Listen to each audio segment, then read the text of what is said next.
Guys, go through your last lecture notes. If you have any doubts, please ask.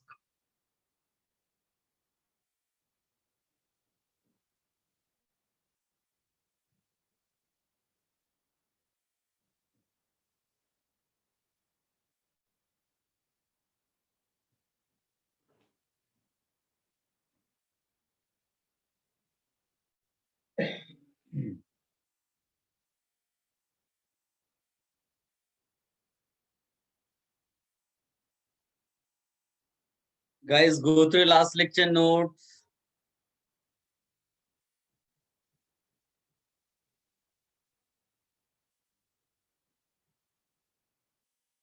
If you have any doubts, please ask.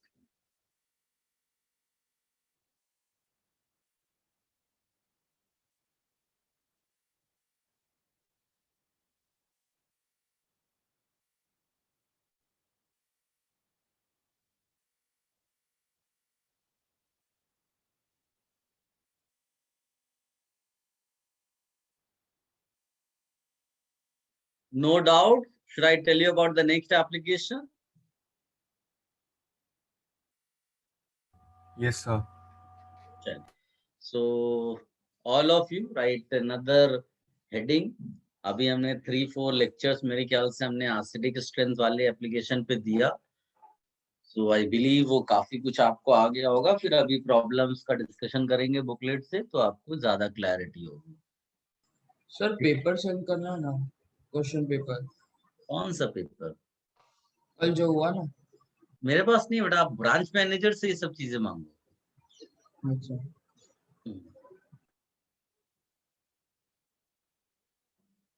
लिखिएगा guys, how to predict basic strength of compound.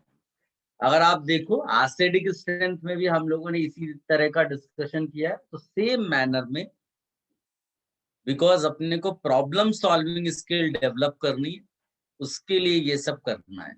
How to predict basic strength.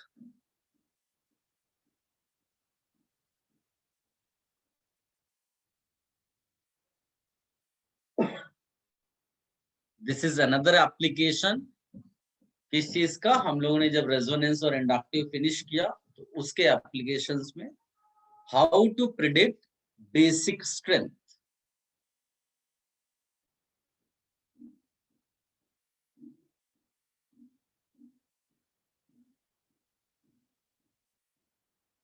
इसमें भी first point आप लिखिएगा, check category.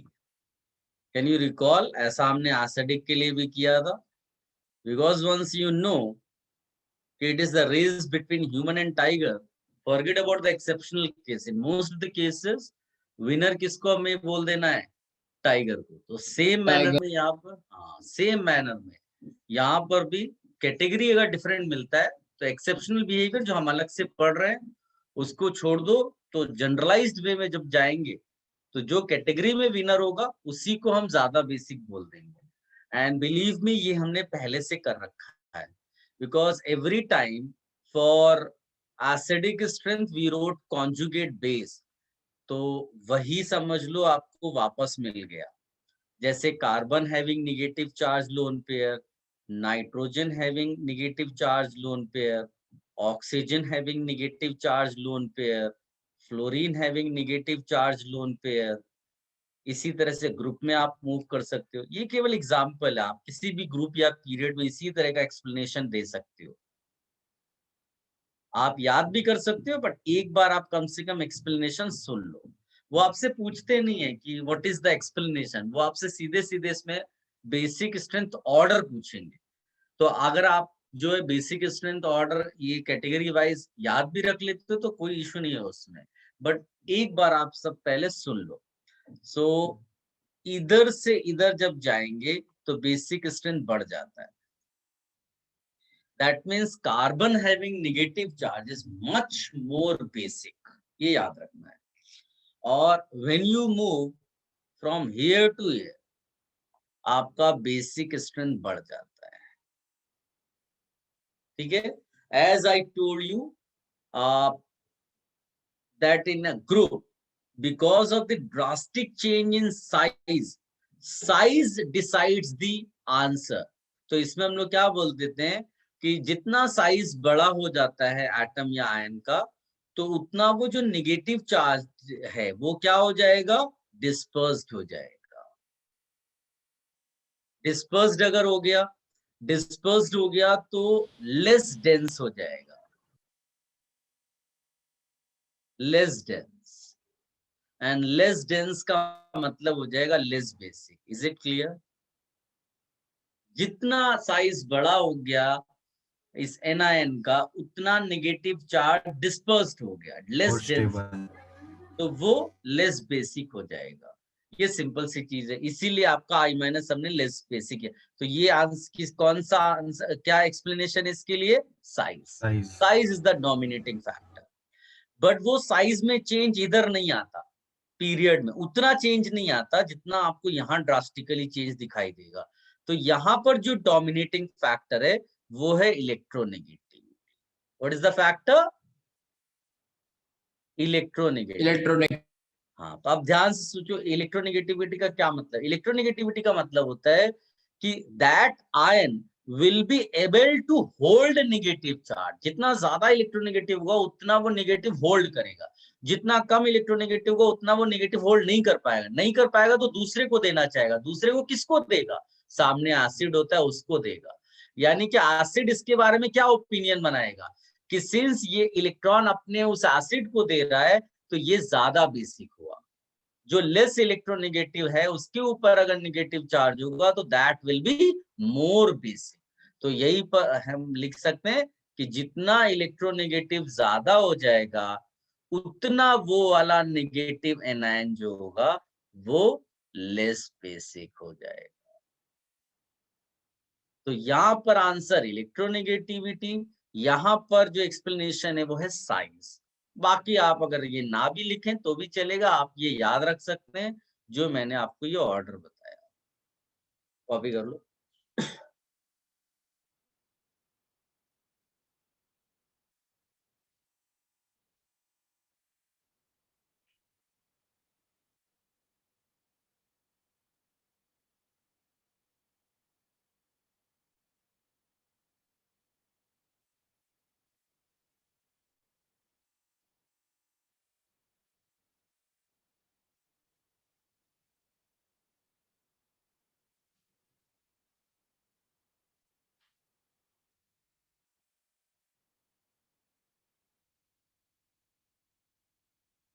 Guys अगर कोई disconnect होता है तो मुझे पर्सनली मैसेज करिएगा।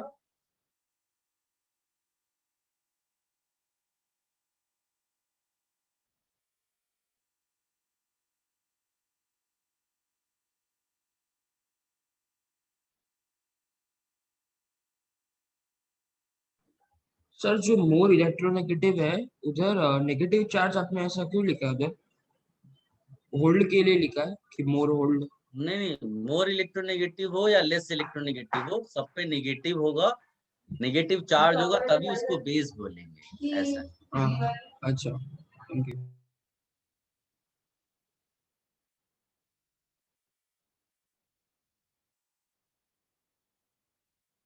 डेंसिटी मत बोलना, इलेक्ट्रॉन डेंसिटी बोलना। डेंसिटी तो मास डेंसिटी भी होती है, हम लोग यहाँ पर किस चीज की बात कर रहे हैं?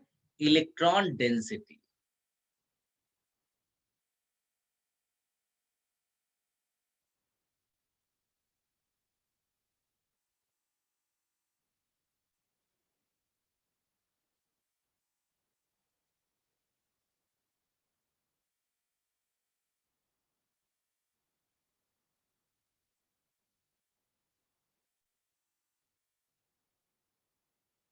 Done sir.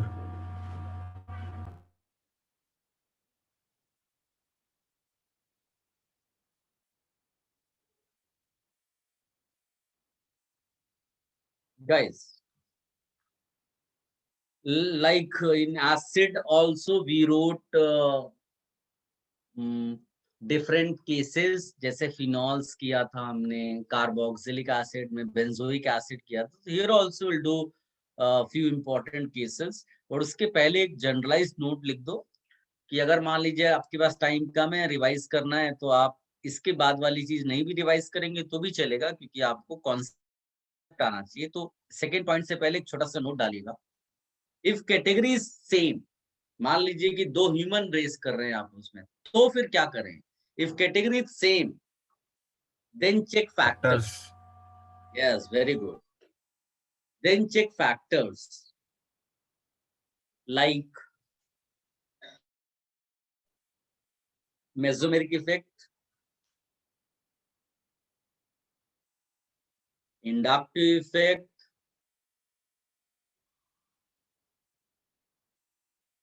और एक स्पेशल फैक्टर यहाँ के लिए हम पढ़ेंगे, वो है solvation effect.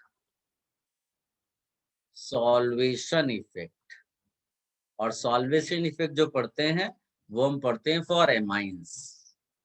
What type of amines? Primary versus secondary versus tertiary.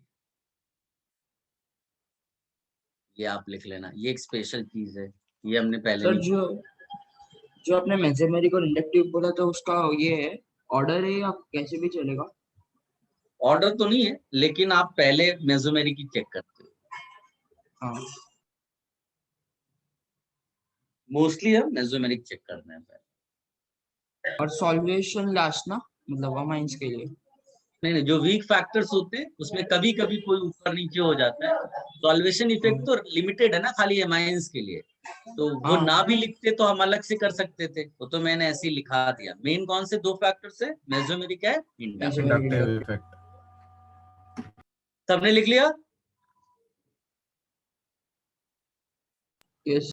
Yes, sir. Guys, now you write that second point. If category is amine, कौन सी कैटेगरी का हम डिस्कशन करेंगे? एमाइन का। Amine. ठीक है। एक्चुअली ये हम पहले भी डिस्कस कर सकते थे, जिस टाइम पर हमने इंडक्टिव इफेक्ट फिनिश किया था, बट मैंने उस टाइम पर आपको बोला कि अभी आप मेच्योर और हो जाएंगे फिर इसका डिस्कशन करेंगे। अभी टाइम आ गया है, मान करके कि आपने काफी कुछ पढ़ लिया, अब आपका मेच्योरिटी लेवल इतना है, you will be able to understand the concept of solvation. ठीक है, तो एक क्वेश्चन के फॉर्म में मैं लिख रहा हूं पहले। राइट, और याद करोगे तो ऐसा ही क्वेश्चन मैंने उस टाइम पे भी दिया है, आप नोट्स में चेक कर सकते हो। Right basic strength order for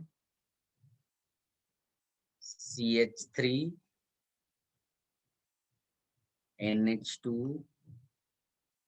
CH3 NHCH3 CH3। अभी एक बैच में मैं लेक्चर ले रहा था, तो उस बच्चे ने बोला कि सर इनमें से कोई भी बेस नहीं होगा क्योंकि लोन पेयर है ही नहीं।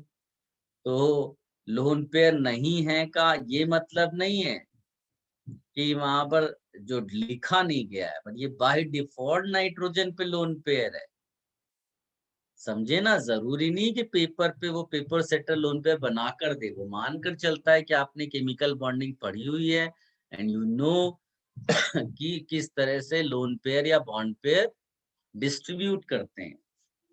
ये हो गया for these compounds in gas phase. किस मीडियम में? गैस में। या फिर आपको बोल सकता है नॉन पोलर सॉल्वेंट। ठीक है, इसी का दूसरा वर्जन क्वेश्चन का। Right basic strength order for, यही कंपाउंड्स आप पिक करना और यहां लिखना इन एक्वस मीडियम। एक्वस मीडियम आप समझ ही रहे हैं, H2O आप यहाँ लिख सकते हैं, है ना। तो ये एक क्वेश्चन, ये दोनों क्वेश्चन आप पहले कॉपी कर लो।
डन। चल गाइस, पहले इसकी बात कर लेते हैं। हमने पहले भी इसका डिस्कशन किया हुआ है, इवन दो इसका आंसर हम एक बार डिस्कस कर चुके हैं, बट फिर भी दोबारा करते हैं। परफेक्शन पे जाना है अपने को बेसिक स्ट्रेंथ के क्वेश्चंस में। सबसे पहले हम लोग कौन सा फैक्टर चेक करते हैं, जो भी हमने आज तक पढ़े? Resonance and inductive. मेसोमेरिक। सबसे पहले रेजोनेंस। मेसोमेरिक। हाँ हाँ, वही मेसोमेरिक या रेजोनेंस सेम है। अब ये बताओ, क्या इन कंपाउंड्स में किसी में रेजोनेंस हो रहा है लोन पेयर का? कंडीशन क्या है लोन पेयर के रेजोनेंस की? सर नहीं होगा, लोन पेयर डैश पाई कॉन्जुगेशन। बिल्कुल से परफेक्ट, क्या बात है, तू आजकल अच्छा बोलने लगा यार। तो इसमें लोन पेयर रेजोनेंस में कहीं नहीं जा रहा है, ये हो नहीं रहा है। Then what is the next factor? Inductive. Inductive तो सब में होता है, कोई फर्क ही नहीं पड़ता है। अब खाली ये देखना है किसमें कौन सा लग रहा है। तो इसमें भी प्लस आई, इसमें सबसे ज्यादा प्लस आई किसमें लगा? सी में।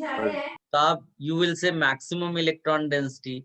मैक्सिमम इलेक्ट्रॉन डेंसिटी तो सबसे ज्यादा बेसिक हो गया, तो आप बोलेंगे 3, या मैं ऐसे लिख दूंगा क्योंकि ये स्टैंडर्ड एग्जाम्पल है ना, तो इसको याद भी इसी स्टाइल में करना है। ये देखो, इसमें कोई डिफिकल्टी तुम्हें नहीं आई, कितनी आसानी से आंसर निकल आया, राइट? तो पहले तो इसको कॉपी कर लो, ये बेसिक लेवल का क्वेश्चन है, ऐसे क्वेश्चन एग्जाम में नहीं आते, ठीक है? फिर भी आप इसको कॉपी कर लो, तभी आपको दूसरा क्वेश्चन का स्टाइल समझ में आएगा। Right this.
डन।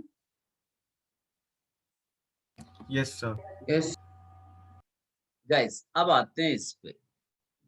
ये जो दूसरा क्वेश्चन है ना, इसका जो आंसर है, पहले मैं आंसर आपको लिख देता हूँ। एग्जाम्पल का जो आंसर है, CH3 whole twice NH greater than CH3, NH2 greater than CH3 whole thrice N। बड़ा अजीब सा आंसर है ये।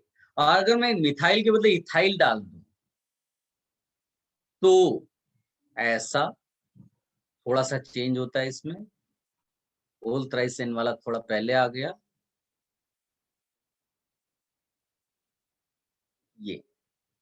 ये आंसर है in aqueous medium due to solvation effect. So now we have to understand what is this solvation जिससे answer पूरा बदल गया। तो पहले ये कॉपी कर लो, then I will tell you solvation. बिल्कुल सिंपल सिंपल वे में हम जा रहे हैं, छोटे छोटे स्टेप्स में, फिर आपको जंप कराएंगे। एक बार ये सॉल्वेशन कर लो।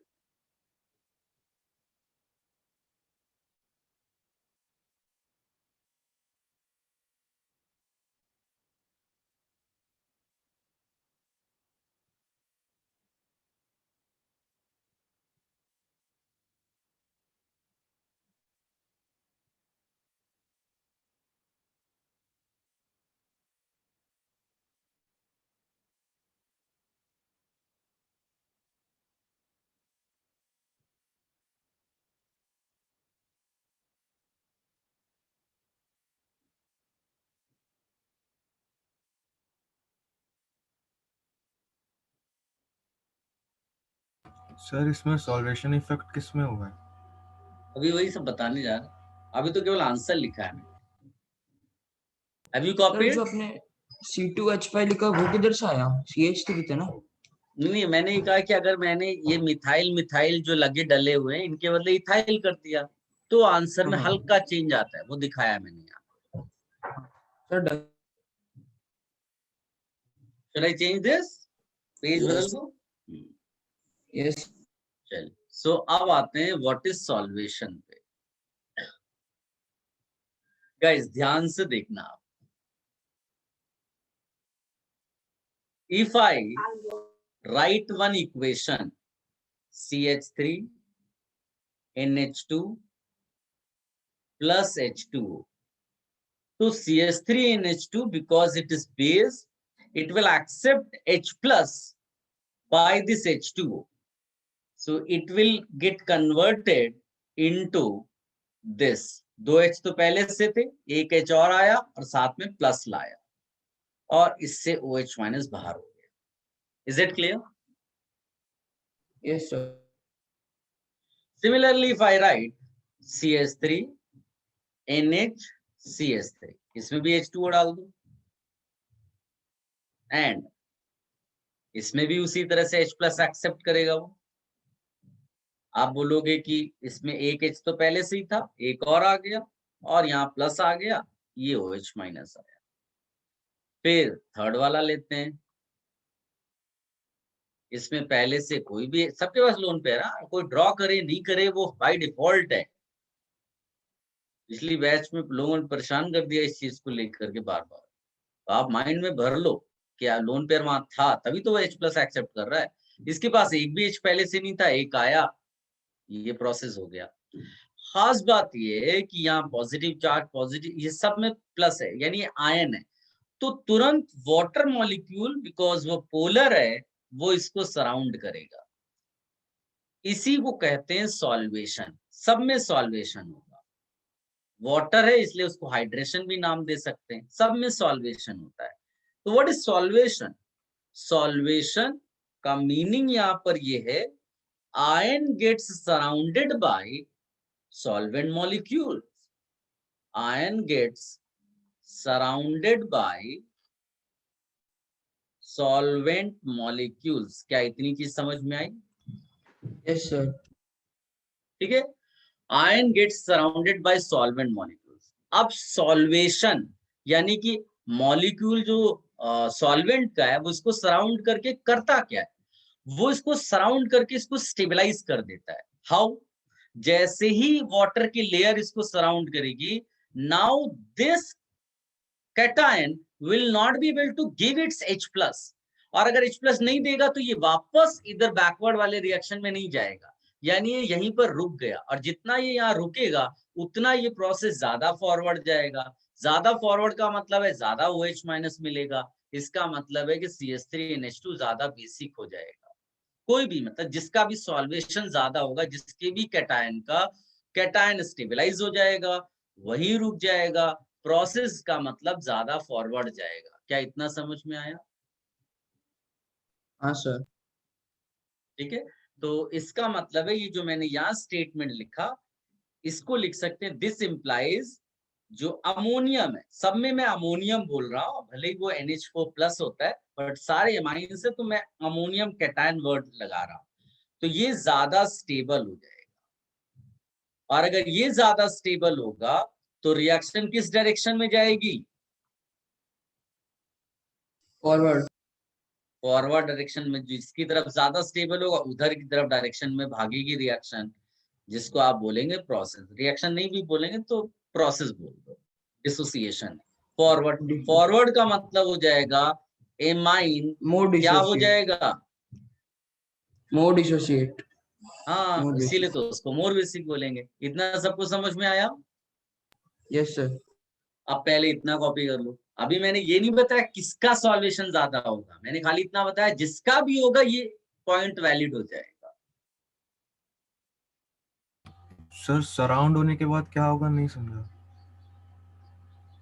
दोबारा सुन, करना कौन सराउंड कर रहा है पहले तुम बताओ, पता चला मैं फिर बता दूं, फिर तुम्हारे को डाउट आ, कौन सराउंड किसको क्या कर रहा है? वाटर मॉलिक्यूल्स को पोलर सॉल्वेंट। वाटर मॉलिक्यूल्स को, यस सर। वाटर मॉलिक्यूल्स को कौन सराउंड कर रहा है? सर वाटर मॉलिक्यूल्स को नहीं सर, जो हमने कॉन्जुगेट बेस निकाला है उसका, कॉन्जुगेट एसिड। एसिड सॉरी, हाँ तो उसको वाटर मॉलिक्यूल सराउंड किए। हाँ, उसको वाटर मॉलिक्यूल सराउंड करते हैं, इससे ये ज्यादा स्टेबल हो जाता है, वही लिखा हुआ है, दिख रहा है? हाँ यस सर। ये ज्यादा स्टेबलाइज हो गया, तो इसका मतलब है कि ये ज्यादा फॉरवर्ड डायरेक्शन में प्रोसेस जा रहा होगा, स्टेबिलिटी वाली तरफ ज्यादा मूव करता है, और फॉरवर्ड जाने को ही तो इसको बेसिक बोलेंगे, यस सर। वही लिखा हुआ है। Okay sir, thank you sir. Sir जो बैकवर्ड एरो है वो छोटा होएगा ना, डिसोसिएशन कम होएगा तो? हाँ, वो तो बाय डिफॉल्ट तुम एक डायरेक्शन को इंडिकेट कर रहे हो ज्यादा है तो ऑटोमेटिकली उल्टा हो जाएगा, बट हमने अभी कंपेयर नहीं किया है ना, हम तो खाली ये बता रहे हैं कि अगर ऐसा हुआ तो फॉरवर्ड ज्यादा जाएगा। डन, सबने कॉपी कर लिया ये? Yes sir. सर एक यस सर। सर एक मिनट।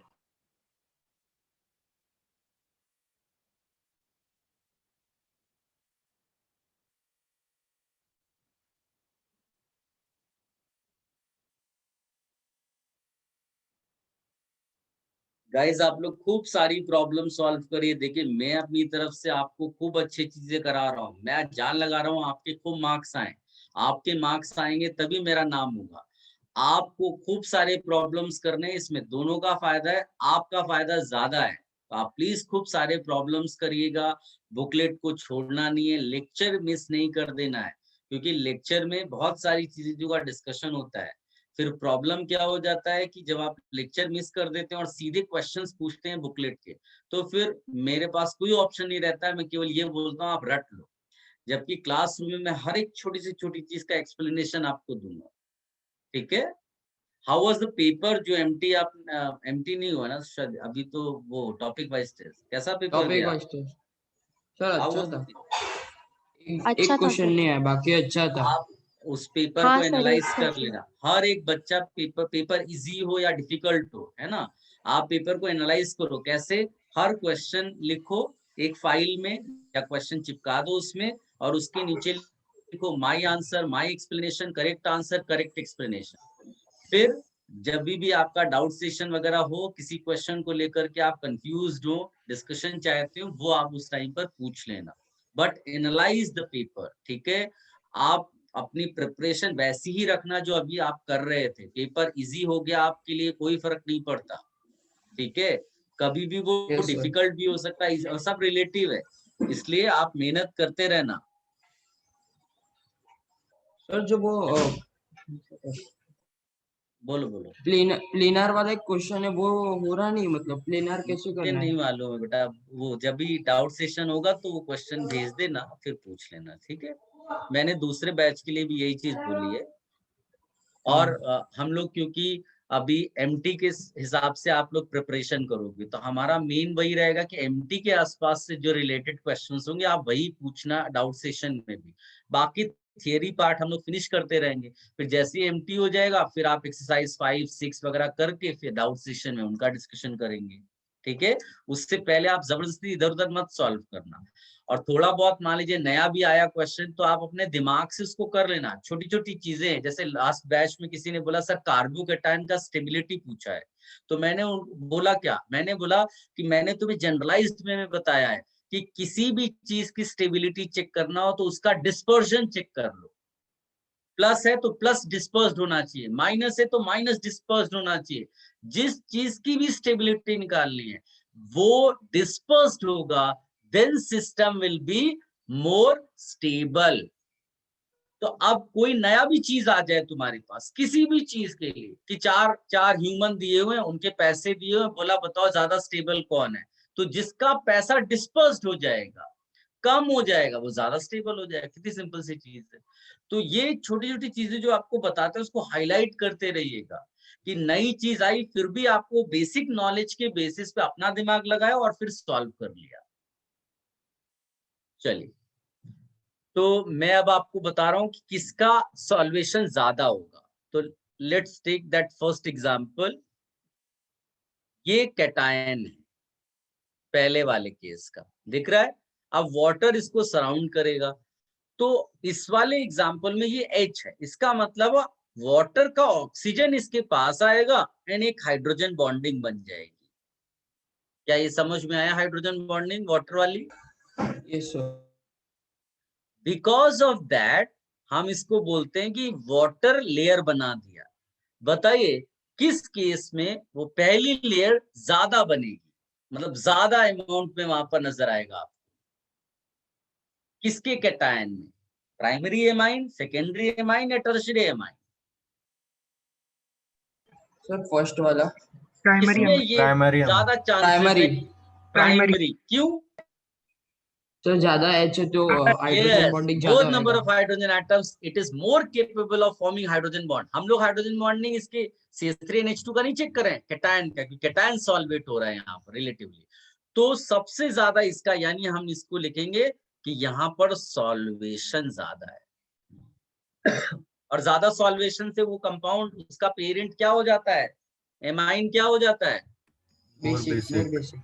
तो अगर मेरे को ज्यादा कुछ नहीं आता और मैं लिखता हूं ऐसे, only on the basis of, ऐसा भी क्वेश्चन आ सकता है, basis of solvation, what will be the basic strength order for given amines? तो हम लोग लिखेंगे CH3NH2 greater than CH3 whole twice NH greater than CH3 whole thrice N। ये ऑर्डर क्यों आ रहा है? बिकॉज सॉल्वेशन का जो ऑर्डर है कैटायन का, वो ऑर्डर निकला था क्या? CH3NH3 plus greater than CH3 whole twice NH plus greater than CH3 whole twice NH plus NH2 plus. समझ गए? Yes, sir. यस इसको सर। कॉपी कर लो, Yes, sir. इसको कॉपी कर लो पहले। अभी आंसर तक नहीं पहुंचे, स्लोली स्लोली जा रहे हैं। हाँ, तो ज्यादा थोड़ा पेशेंस रखना।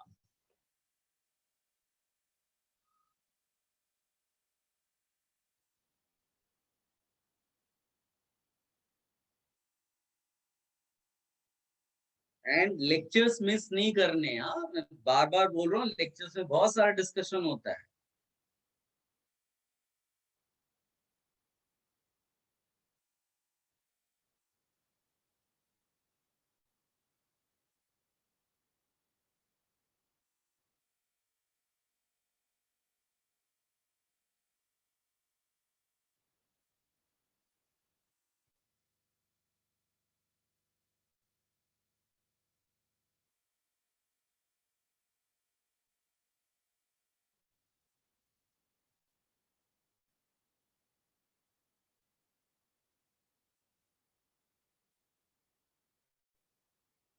Should I remove this? Do you want to copy this part?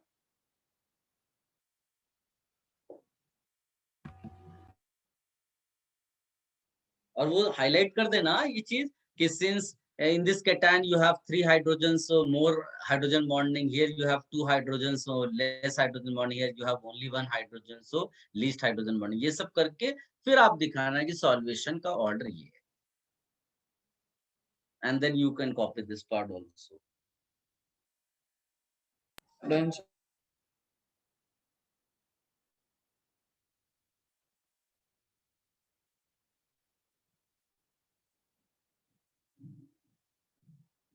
Guys सबने कॉपी कर लिया? ये वाला पार्ट भी कॉपी कर लिया?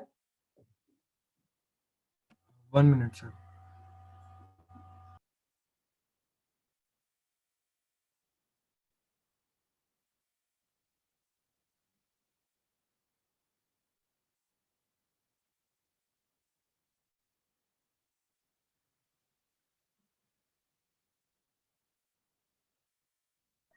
सर ये जो वाटर आया प्रोसेस में तो इसको हाइड्रेशन बोलते हैं ना? हाँ, जनरल मैनर में सॉल्वेशन। मान लो कि कोई दूसरा कुछ हाँ। इमेजिनरी सॉल्वेंट दे दिया जो वाटर जैसा ही है, which is capable of forming hydrogen bond with this cation, तो उसको हम जनरल वे में क्या नाम दे देंगे? सॉल्वेशन। हाँ इनऑर्गेनिक में सिखाया था।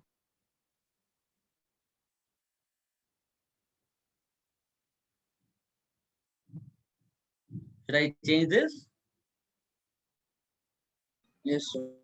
Yes, sir. गाइस, मान लीजिए कि आप कोई एग्जाम देते हो जिसमें 2 सब्जेक्ट्स हैं, लेट अस से फिजिक्स एंड केमिस्ट्री हैं, और उसमें रैंक डिसाइड करनी है। तो अगर आप केवल केमिस्ट्री के मार्क्स के बेसिस पे डिसाइड करते हो तो हो सकता है रैंक कुछ और आए, केवल फिजिक्स के मार्क्स पे डिसाइड होता है तो हो सकता है रैंक कुछ और आए, लेकिन जो एक्चुअल रैंक होगी वो किसके बेसिस पे डिसाइड होगी? दोनों के Overall. मार्क्स। टोटल तो कंबाइंड इफेक्ट होगा, है ना? तो Net. हम लोगों ने जैसे यहाँ पर किया तो हमने जो है प्योर जो हाइड्रेशन था, प्योर सॉल्वेशन, उसके बेसिस पे बेसिक स्ट्रेंथ का ऑर्डर क्या निकला? CH3 CH3 NH2 greater than CH3 whole twice NH greater than CH3 whole thrice N। और प्योर इंडक्टिव के बेसिस पे क्या आंसर निकला था?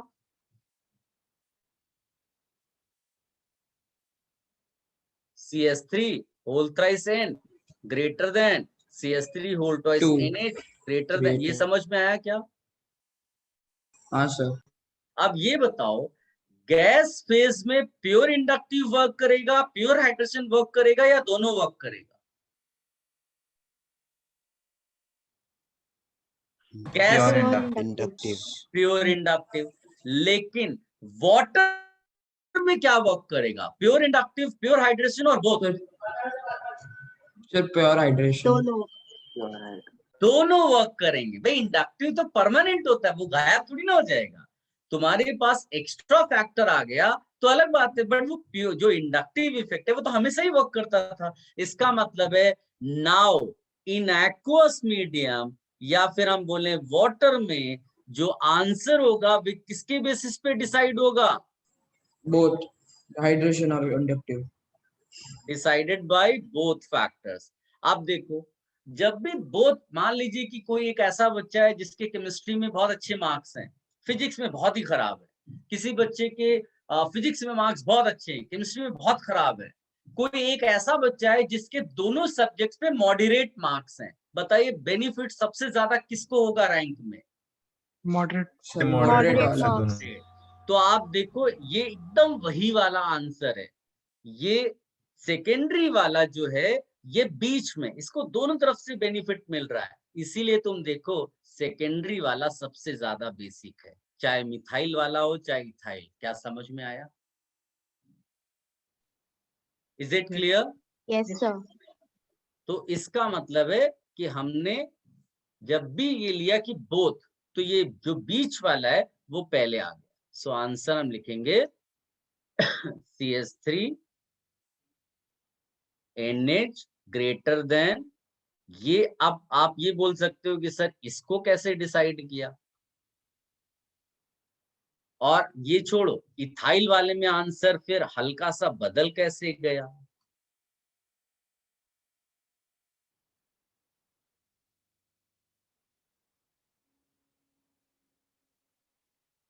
तो इसमें हम लोग क्या बोलते हैं, ये सबको समझ में आ गया है, और सेकेंडरी सब में पहले ही नंबर पे है, कोई भी एल्काइल लगा दो। प्रॉब्लम इनमें क्या हम बोलते हैं, क्या मिथाइल से कोई छोटा एल्काइल ग्रुप हो सकता है? No sir. नहीं, मिथाइल सबसे छोटा एल्काइल ग्रुप है। अब इसका मतलब है प्लस आई इफेक्ट मिथाइल वाले केस में सबसे कम होगा, या सुनो? Yes, sir. और जैसे ही तुमने ग्रुप मिथाइल से इथाइल बनाया, बताइए कौन सा इफेक्ट बढ़ गया? Inductive। इंडक्टिव या हाइड्रेशन? इंडक्टिव। इंडक्टिव बढ़ गया। इंडक्टिव इफेक्ट का जो फायदा है वो टर्शरी को ज्यादा होगा कि प्राइमरी वाले को? किसके पास एल्काइल ग्रुप ज्यादा है? टर्शियरी वाले को। टर्शरी। टर्शरी के पास। इसीलिए जैसे ही तुमने मिथाइल से इथाइल किया, इंडक्टिव इफेक्ट दोनों में डोमिनेट कर गया, इसीलिए यहां पर ये पहले आ गया। इसमें मिथाइल ग्रुप लगा हुआ था, इंडक्टिव उतना अच्छा तो नहीं, लेकिन इसमें हाइड्रेशन, क्योंकि क्राउड कम है, तो जो सॉल्वेंट मॉलिक्यूल है वो ज्यादा सराउंड कर सकता है इसके कैटायन को, तो इसमें कौन सा इफेक्ट ज्यादा डोमिनेटिंग हो गया? सॉल्वेशन। सॉल्वेशन। समझ में आया? इसीलिए इन दोनों का एक्सप्लेनेशन आ गया। देखो थोड़ा सा डिफिकल्ट था, लेकिन मैंने स्टेप वाइज आपको समझाया। I tried my best. आप इसको कॉपी कर सकते हो, बाकी कोई टेंशन नहीं है, आप इसको रट भी सकते हो, क्योंकि एक्सप्लेनेशन आज तक उसने पूछा नहीं है। हो सकता है आपके टाइम पे पूछ ले, बट आप इसको रट लो। मैं आपको और भी डेटा दूंगा और सबको याद करने का स्टाइल भी सिखा दूंगा, और मोस्टली वो वही होता है। तो आप इसको ज्यादा टेंशन मत लेना, केवल ये माइंड में रखना कि हाँ देयर आर टू फैक्टर्स। कौन कौन से? सॉल्वेशन और इंडक्टिव इफेक्ट, जिसके बेसिस पे हम एमाइंस का ऑर्डर निकालते हैं। ठीक है, इससे ज्यादा आप टेंशन मत लेना, क्योंकि आप एक बार करो फिर भूल जाओगे। आप खाली नोट्स बनाकर रखो, और 2 पॉइंट्स इसमें याद रखना है, सॉल्वेशन और इंडक्टिव, इनके कंबाइंड इफेक्ट से आंसर निकलता है।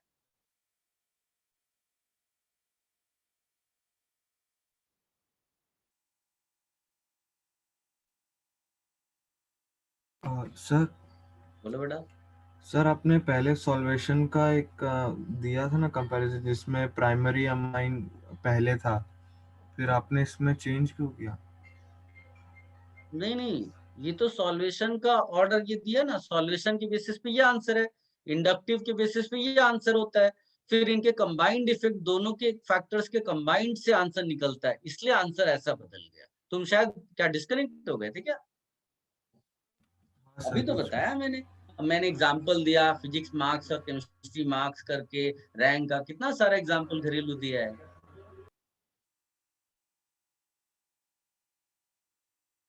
सर ये जो कंबाइंड इफेक्ट जो आए, तो इसको क्या नाम देंगे, मतलब इसका क्या नाम होगा? कोई नाम नहीं, दोनों का। जैसे तुमसे बोला जाए कि तुम्हारी रैंक किस बेसिस पे निकाली गई, तो तुम बोलोगे कंबाइंड मार्क्स पे, फिजिक्स और केमिस्ट्री। उसको कोई नाम थोड़ी ना सर, दे पाएंगे। Okay sir.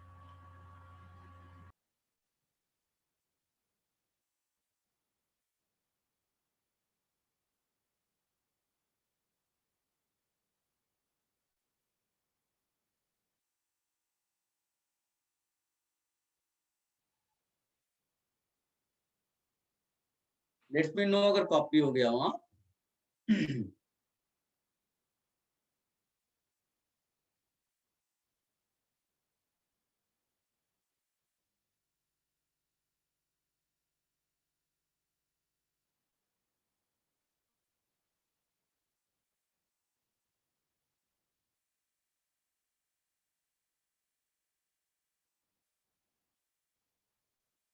सर बोलो डन।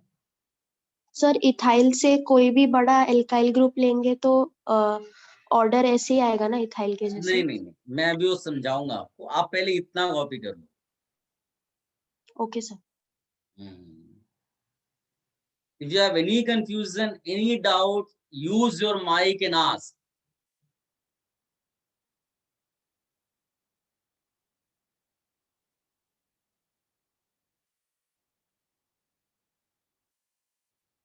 सर वो लास्ट में क्या लिखा है? C2H5NH3। C2H5 NH3 नहीं है, C2H5 NH2 है। नाइट्रोजन की 3 ही वैलेंसी हो सकती है ना।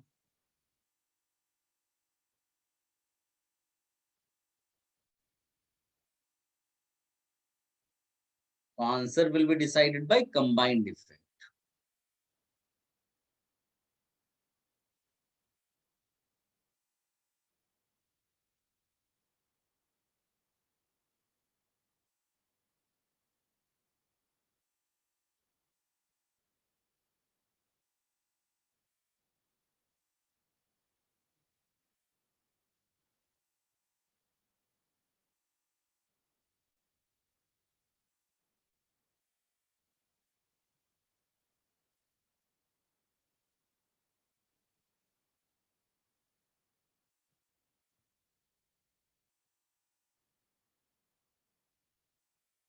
Should I change this?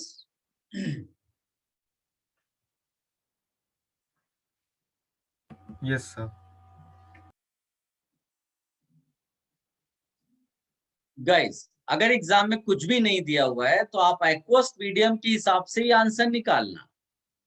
ठीक है, अब आप ध्यान से देखो, कुछ डेटा मैं दे रहा हूँ, जैसे हमने एसिड के लिए लिखा हुआ था, बिकॉज अपने सिलेबस में दो टाइप के कंपाउंड्स तो बहुत इंपॉर्टेंट है, कार्बोक्सिलिक एसिड वाले जो एसिड की कैटेगरी में आता है, और ये एमाइंस वाले। तो I am just giving you some data, आप उसको टेबल के फॉर्म में लिख लो, फिर उसको एनालाइज कर लेते हैं। एक है MEnH2, बताइए ME क्या होता है, एनीबॉडी? मिथाइल। यस, चलो कम से कम धीरे धीरे चीजें आप बोल पाते। तो ये यहाँ पर आप मिथाइल लिखो या फिर मतलब CH3 या फिर Me, तो दोनों सेम ही है, कोई फर्क नहीं पड़ता। एंड पहले हमने pKa लिखा था, अभी pKb वैल्यूज हैं ये, तो pKb लेस इंप्लाइज मोर बेसिक और मोर एसिडिक। मोर बेसिक। और बेसिक। पहली चीज तो एसिड कुछ बोलना ही नहीं है, अगर कंपाउंड्स बेस हैं देन कंपैरिजन केवल बेसिक स्ट्रेंथ का होता है, उनको हम एसिड नहीं बोलते। तो pKb लेस मतलब मोर एसिडिक, मोर बेसिक। जितना pKb कम होगा उतना ज्यादा बेसिक आप बोलोगे। तीसरा यहाँ पर है Me3N, इसका जो वैल्यू है वो 4.2 है। फिर मेरे पास जो डेटा अवेलेबल है C2H5NH2, you can also write C2H5 as, can you guess? ET। ET, very good बेटा, ET। इसीलिए मैं ET2NH लिख रहा हूं, कोई कंफ्यूज मत हो जाना।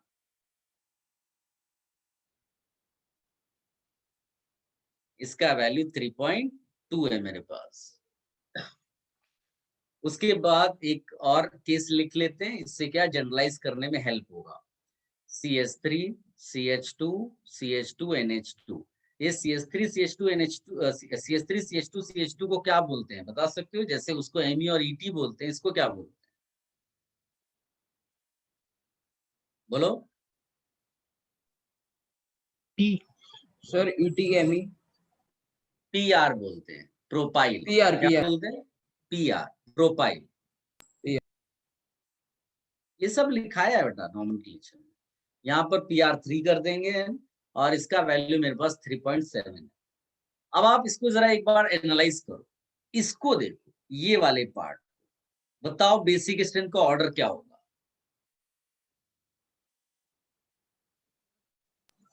Sir Me2NH is greater than Me2NH, MENH2, MENH2 and MENH2, Me3N। Me3N।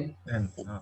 देखो यही ऑर्डर हम लोगों ने प्रूव किया है, थोड़ी देर पहले किया था। यस अब सर। इसको हाँ देखो, सर। ये डेटा क्या देता है तुम्हें? कॉन्फिडेंस कि हम लोग जो भी कुछ कर रहे हैं सब सही है, ऐसा नहीं कुछ रैंडमली कुछ भी बोल दिया और तुम लोगों ने मान लिया। सो आप मेरे नोट्स में देखोगे, खास बात होगा मैं हमेशा डेटा का बैकअप आपको दे रहा हूँ। रटना नहीं होता है, उसको एनालाइज करना होता है। कॉन्फिडेंस गेट, साइंस की खास बात यही है कि कई बार टीचर्स अपनी मर्जी से कुछ बोलना शुरू कर देते हैं, ठीक है, और 3-4 साल तक बोलते हैं, फिर उनको लगता है यही चीज सही है। तो उसमें अब प्रॉब्लम क्या है, तुमने तो मान लिया और जब फाइनल एग्जाम होता है उसमें आपको गलत होने शुरू हो जाएगा। तो आप डेटा का बैकअप का क्या फायदा है कि आप खुद भी चेक कर सकते हो आंसर्स को। तो यहाँ पर अगर तुमसे पूछे जाए तो ऑर्डर क्या निकलेगा? ET2NH is greater than ET3N मेरे लिखने से पहले बोलो। C2H5NH2। चलो ये हो, इसका बता सकते हो? PR2NH greater than PR2NH2 और फिर PR3N। गाइस खास बात देखो, आप इसको तुम याद भी कर सकते हो, मैं इस तरह से तुमको याद करा रहा हूं आपको। इसको छोड़ दो तो बाकी सारे केसेस जो आप ब्यूटाइल भी लिखोगे उसमें भी सारे केसेस में खास बात ये है कि सेकेंडरी एमाइन सबसे ज्यादा बेसिक है, then it is Primary, primary tertiary। Amine, then it is Then tertiary tertiary। Amine. क्या तुम इसको रट पाओगे कि फॉर हाँ। All amines we can write this order accept ethyl? क्या याद हो पाएगा? Yes yes sir। सर। और ये डेटा से हमने पूरा ऑर्डर निकाला हुआ है, ठीक है, इसको कॉपी कर लो अच्छे ढंग से।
Should I change this?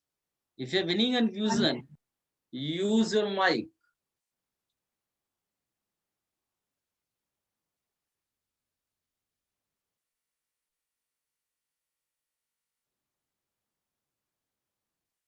Sir ये एक्सेप्शन सिर्फ इथाइल वाले में है ना?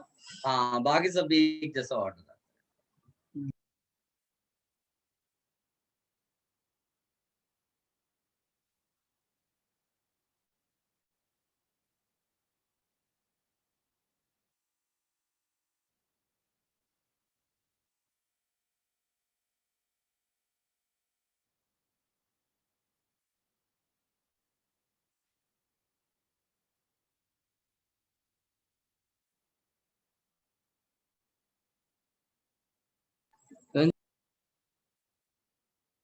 One minute.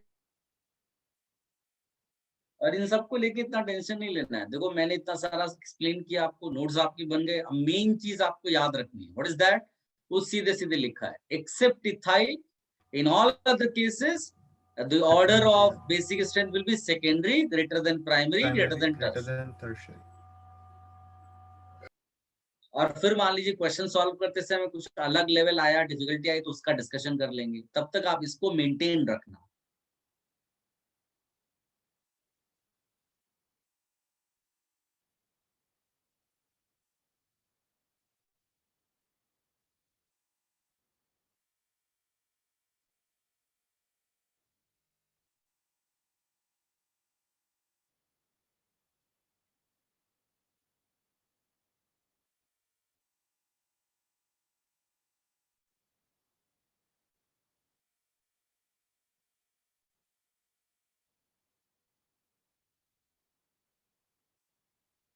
Late me know if you have copied. Yes done sir. Guys एक बार आप सारे पॉइंट्स जो, क्योंकि एमाइन वाला पार्ट अभी फिनिश हुआ, लेकिन अब हम लोग क्या करेंगे, एडवांस लेवल के डिफरेंट पॉसिबिलिटीज है क्वेश्चंस के, छोटे छोटे कॉन्सेप्ट्स जो हैं, जो जनरलाइज वे में नहीं चलते हैं, पर्टिकुलर केसेस में होते हैं, वो सब डिस्कस करेंगे, सो दैट आपका बेसिक स्ट्रेंथ वाला पार्ट भी एकदम परफेक्ट हो जाए. ठीक है, तो एक बार एमाइंस वाला आप देख लो, जितना भी हमने अभी तक पढ़ा हुआ है. If you have any confusion with any part, तो अभी हमारे पास यहाँ नोट्स नहीं है सामने, तो मैं सीधे सीधे आपको यहाँ से बता दूंगा. But use your mic to ask any question.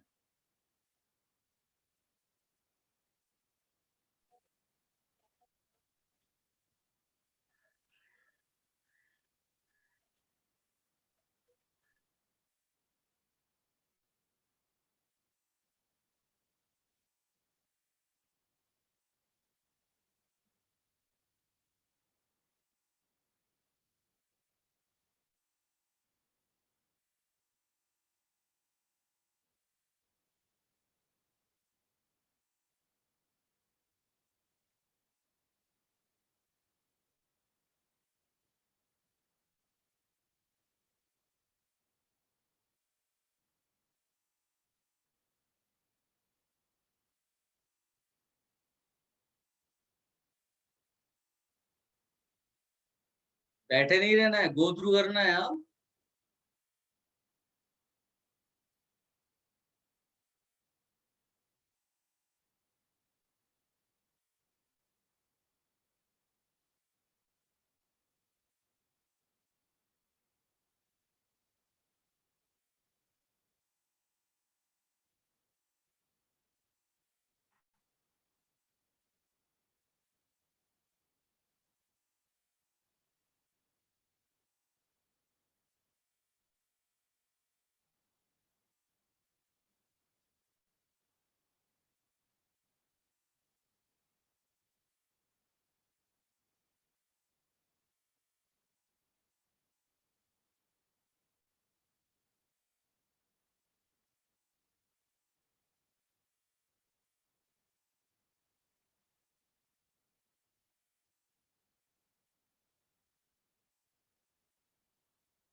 Sir एक डाउट है, बोलो ना.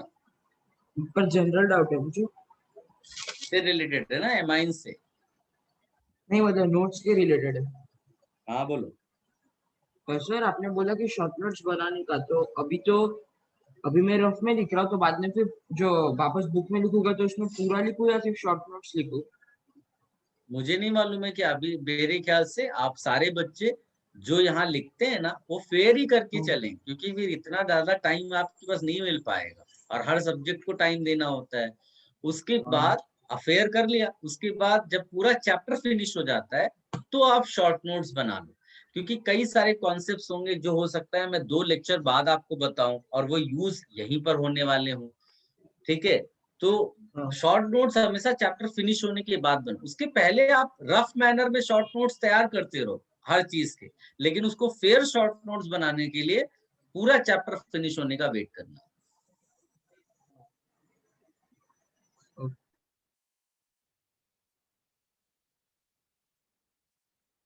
सबने सब कुछ गो थ्रू कर लिया? Yes sir. गाइस चलिए, किसी को कोई डाउट मेरे ख्याल से नहीं आ रहा है। मैंने बार बार बोला अपना माइक यूज कर लिया and ask your doubt. Guys एक चीज याद रखना कि जो आपने हाइड्रेशन या सॉल्वेशन कॉन्सेप्ट अभी अभी लर्न किया वो हर जगह मत लगा देना। उसके सारे एग्जांपल्स मैंने आपको बता दिए, वो वहीं पर एप्लीकेबल है। अब उसके अलावा कहीं पर कोई क्वेश्चन सॉल्व करना है then you have to use 2 concepts, resonance and inductive.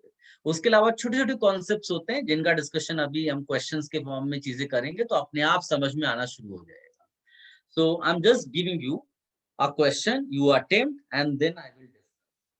एक कंपाउंड इसमें भी वही चीज कर रही है, राइट बेसिक स्ट्रेंथ ऑर्डर। सबसे पहली चीज है आप जब भी कोई क्वेश्चन सॉल्व करना तो पहले ये डिसाइड करना why these compounds are base, ऐसा करके। तो एक कंपाउंड है ये, another compound is this, another compound is this। Guys ये 3 कंपाउंड्स के लिए ऑर्डर लिखिए फटाफट। सर लैग हो रहा है। I said these are the compounds and write the basic strength order।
Done?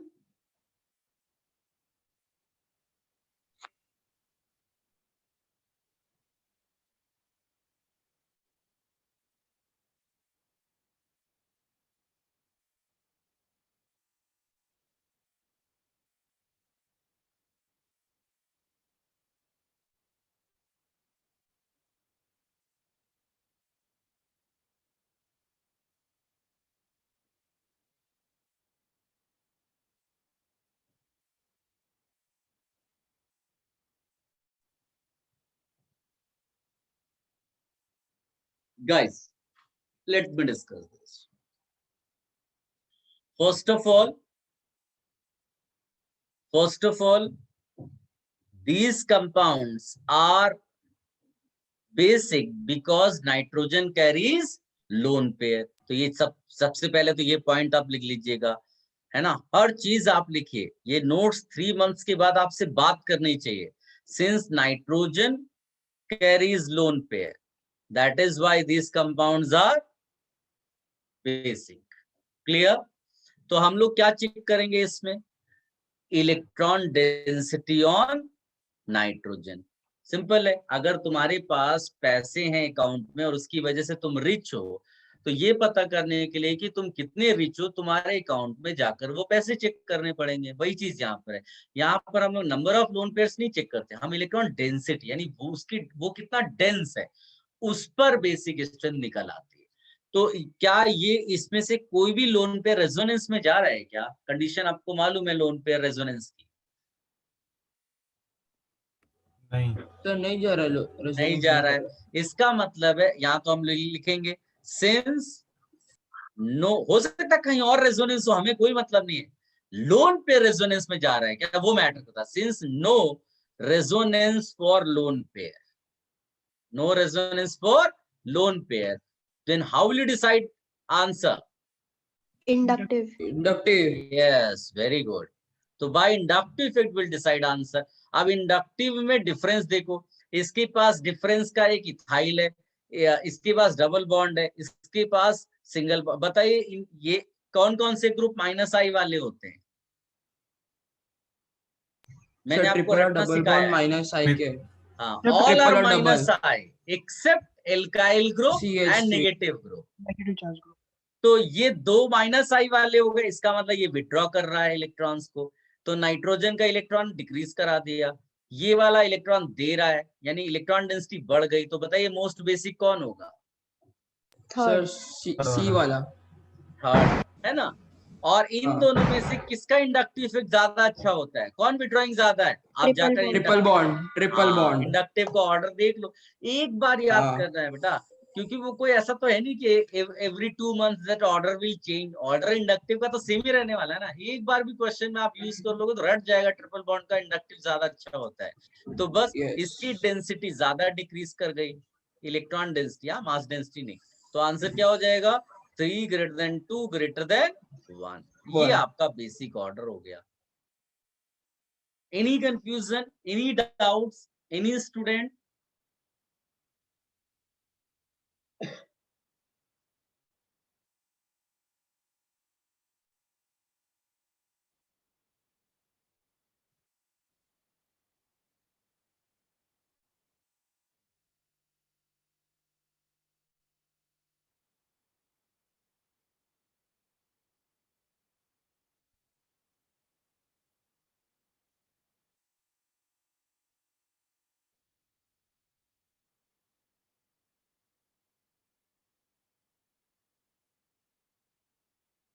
Should I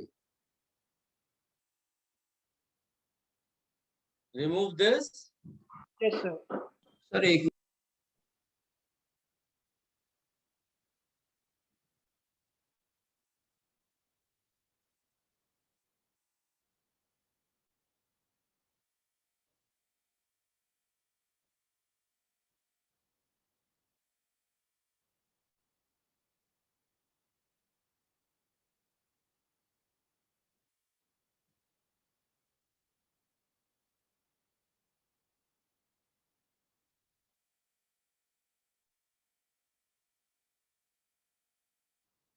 done.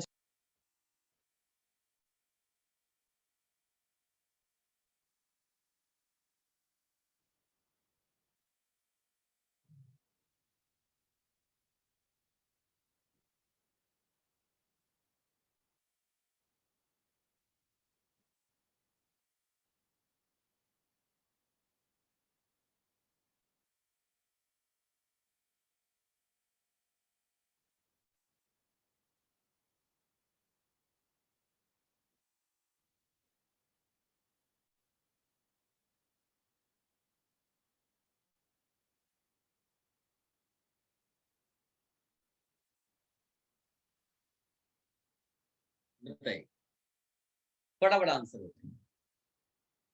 मैंने जानबूझकर यहाँ पर लोन पेयर शो नहीं किया, आप डिसाइड करो लोन पेयर कहाँ पर है।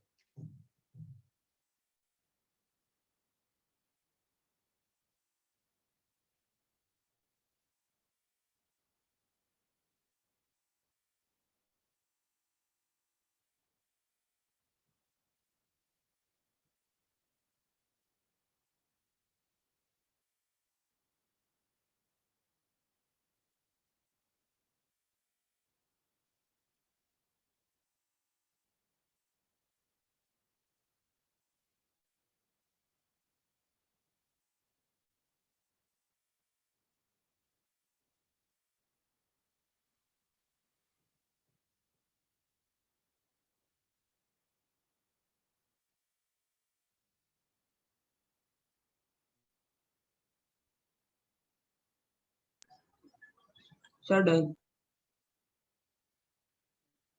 तुमने आंसर निकाल दिया?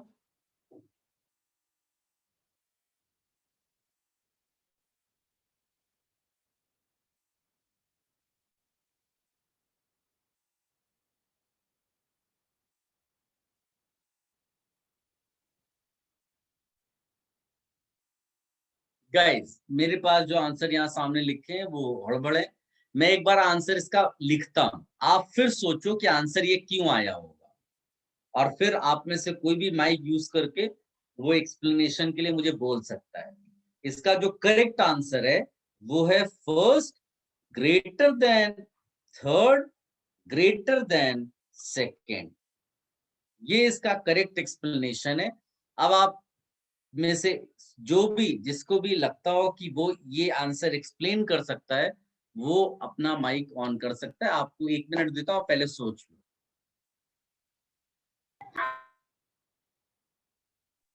सर फर्स्ट में ज्यादा इलेक्ट्रॉन डेंसिटी और you dispersion want to explain? पहले तो ये बोला आई वांट टू एक्सप्लेन। लोगों को रेडी होने दो।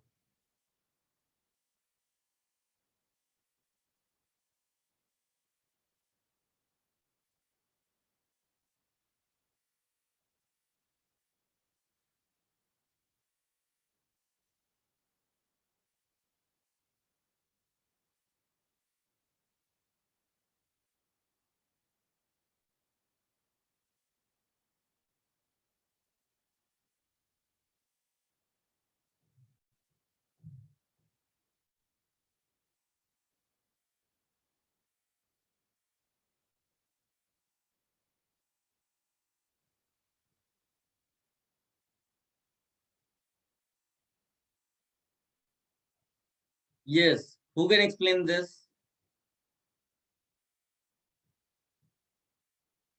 Use your mic. Sir Yes बेटा। सर सेकेंड कंपाउंड में lone pair single double resonance है, So what? तो वो उसका इलेक्ट्रॉन डेंसिटी कम हो जाएगा, इसके लिए वो Very good. लास्ट में। Very good explanation. फिर अब बाकी फर्स्ट और थर्ड में lone pair single double resonance नहीं है, बट थर्ड नहीं। कंपाउंड में डबल सिंगल डबल रेजोनेंस है। ठीक है। सर तो थर्ड उससे में नहीं जाएगा क्योंकि है ना एक ही प्लेन में नहीं है ना। अब बिल्कुल सही, फर्स्ट में पुरानी चीज याद है। वेरी फर्स्ट गुड में बेटा। फर्स्ट में इंडक्टिव होगा और वो इंडक्टिव फर्स्ट में इसलिए ज्यादा होगा। फर्स्ट में इंडक्टिव ज्यादा होगा थर्ड के कंपैरिजन में। फिर हो गया sir explanation. Very good. Because second में तो वो इलेक्ट्रॉन लोन पेयर दे देगा ना। Very good. पहला एक्सप्लेनेशन जो मिला मेरे को बहुत बढ़िया था कि सेकंड वाला जो है, जिसने भी सब में जिस बच्चे ने भी ये सोचा हुआ है कि सेकंड एग्जांपल में लोन पेयर जो है वो रेजोनेंस में जा रहा है, because lone pair is in resonance, उसका नाइट्रोजन जो होगा उसमें इलेक्ट्रॉन डेंसिटी जो है सडनली डिक्रीज कर जाएगी। एज अ रिजल्ट वो लीस्ट बेसिक हो जाएगा out of these 3 cases. That explanation is fantastic. चलिए, तो let me discuss this now. Guys, पहली चीज सबसे पहले आपको क्या डिसाइड करना होता है, what is the basic side. तो basic side in all cases क्या क्या है? Nitrogen, nitrogen, nitrogen. That means category same है। Same same. category. What factor will you use here? First resonance. mesomeric. First mesomeric यानी resonance. तो इस case में lone pair single double, तो हम इसको लिखेंगे डीलोकलाइज्ड लोन पेयर। क्या समझ में आया डीलोकलाइज्ड क्यों लिख रहे हैं? Yes sir. Yes sir. इसके लिए क्या लिखेंगे? Localized. लोकल इसके लिए क्या लिखेंगे? लोकलाइज्ड। ये भी हाँ, लोकलाइज्ड। याद है ना इसका एक्सप्लेनेशन क्या है, क्यों इसका लोन पेयर रेजोनेंस में नहीं जाता है? No in same Yes, sir sir. Different plane में। Not in same अरे plane. वाह, इस तरह के आंसर्स मुझे चाहिए बेटा कि जो मैंने क्लास में करा दिया वो तुम्हें रट जानी चाहिए। इतनी बार उसको प्रैक्टिस कर लो, और जब तुम फाइनल एग्जाम में पहुंचोगे ना तो ये सब तुम्हें जब ऑप्शंस में लिखे हुए दिखेंगे ना तो एकदम अच्छी फीलिंग आएगी कि सारे क्वेश्चंस मेरे को आ रहे हैं। ऐसा फील होगा ऑर्गेनिक केमिस्ट्री में। तो lone pair not in resonance सबको मालूम है, परपेंडिकुलर प्लेन है ना, ऐसे ही लिख देते हैं ताकि याद हो जाए जिन बच्चों को याद नहीं है। अब दो लोकलाइज्ड एक डीलोकलाइज्ड, इसका मतलब है लीस्ट इलेक्ट्रॉन डेंसिटी। तो हमने इसको फटाफट नीचे डाल दिया और ये आ गया आपका लास्ट में, ये एक्सप्लेन हो गया। Now how to compare between 1 and 3, it is little difficult. ये वाला यहाँ पर I am going to tell you a special explanation, ध्यान से सुनना, बिकॉज फ्यूचर में अब तुम ये वाला एक्सप्लेनेशन यूज कर सकते हो जो मैं बोलने जा रहा हूँ। दोनों केसेस में लोकलाइज्ड है, दोनों केसेस में लोकलाइज्ड है, कैटेगरी भी सेम है। तो और ऐसा नहीं कि इंडक्टिव इफेक्ट में बहुत फर्क पड़ रहा है, इसमें माइनस आई का इफेक्ट तुमको नजर आएगा क्योंकि एल्कीन ग्रुप है, इसमें प्लस आई वाला आएगा, वैसे भी थोड़ा बहुत आप पता कर सकते हो। बट बेटर एक्सप्लेनेशन ये है कि ये नाइट्रोजन जो है ना वो sp hybridise sorry sp2 hybridised है। ये नाइट्रोजन बता सकते हो? बताइए मोर एस कैरेक्टर किसमें होगा? In which case you have sir more S sp2 sp2 sp2 तो क्या हम बोल सकते हैं? More S character, electronegativity more. Yes, means more electronegative. बताइए मोर इलेक्ट्रोनेगेटिव वाला जो नाइट्रोजन होगा वो लेस बेसिक होगा या वो ज्यादा बेसिक होगा? Less basic. Sir less basic होगा। यस, ये बिल्कुल आप इसको रट भी सकते हो कि, लेकिन एटम सेम होना चाहिए, ये नहीं इधर कार्बन है उधर नाइट्रोजन और तुमने कंपैरिजन कर डाला। ये हो गया, इसका मतलब है ये लेस बेसिक है, तो ये देखो 1 और 3 के बीच में कंपैरिजन हो गया। क्लियर है ये?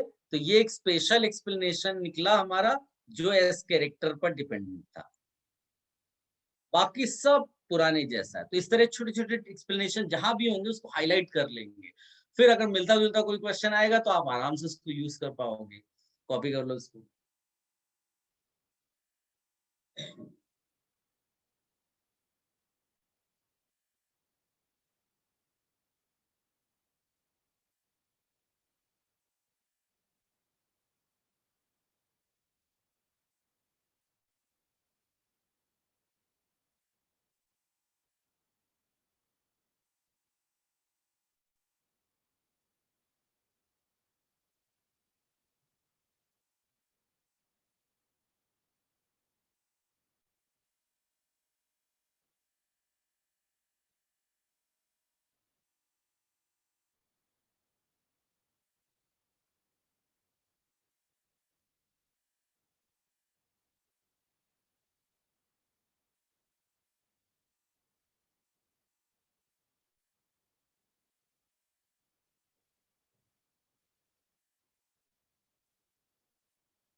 डन।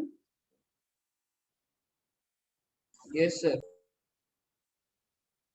अब मैं आपको एक और क्वेश्चन देता हूं, आई बिलीव ये आप कर लोगे, ये आप 100% स्टूडेंट्स को ये आना चाहिए।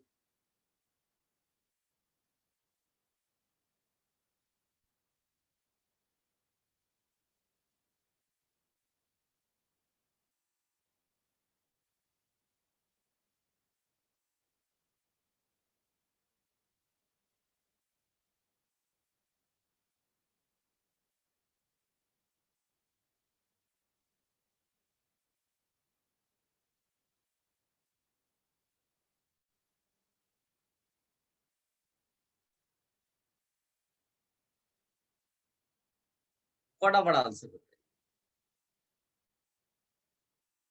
अच्छा, ये जो नेगेटिव चार्ज वाले होते हैं ना इन्हीं को एनायन कहते हैं, कार्बन आयन। ऐसा प्रीवियस बैच में किसी बच्चे ने नाम बोला तो मैंने कहा ये सब पढ़ाने वाले हैं, लेकिन कुछ टीचर वो पहले से नाम हल्का सा बता देते हैं। तो ये जो भी माइनस वाले होते हैं ना उनको कार्बन आयन बोलते हैं, और अगर प्लस चार्ज होता है तो उसको कार्बोकेटायन बोलते हैं। हाँ सर एग्जाम में था। तो यही वो, इसीलिए मैंने बता दिया।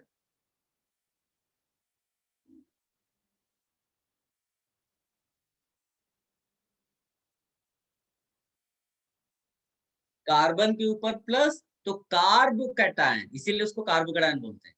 कार्बन के ऊपर माइनस एनायन हो गया तो कार्बेनायन, ऐसे वर्ड्स आते हैं।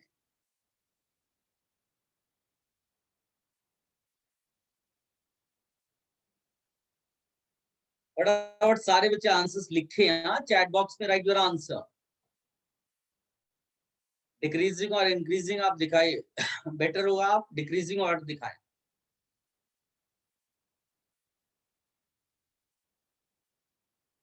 Very good, good, good, very good.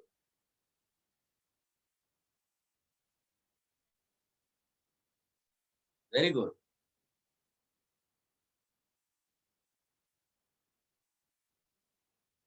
Good.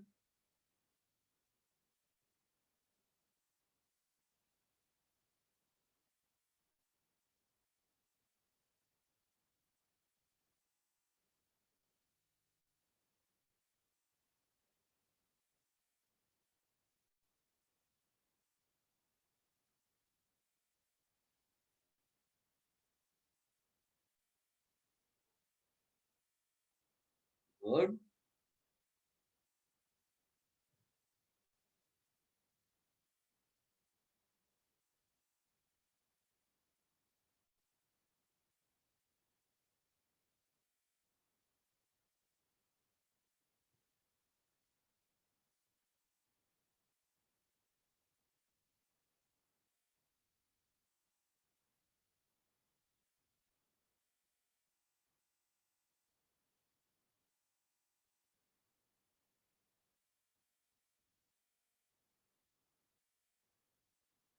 Good.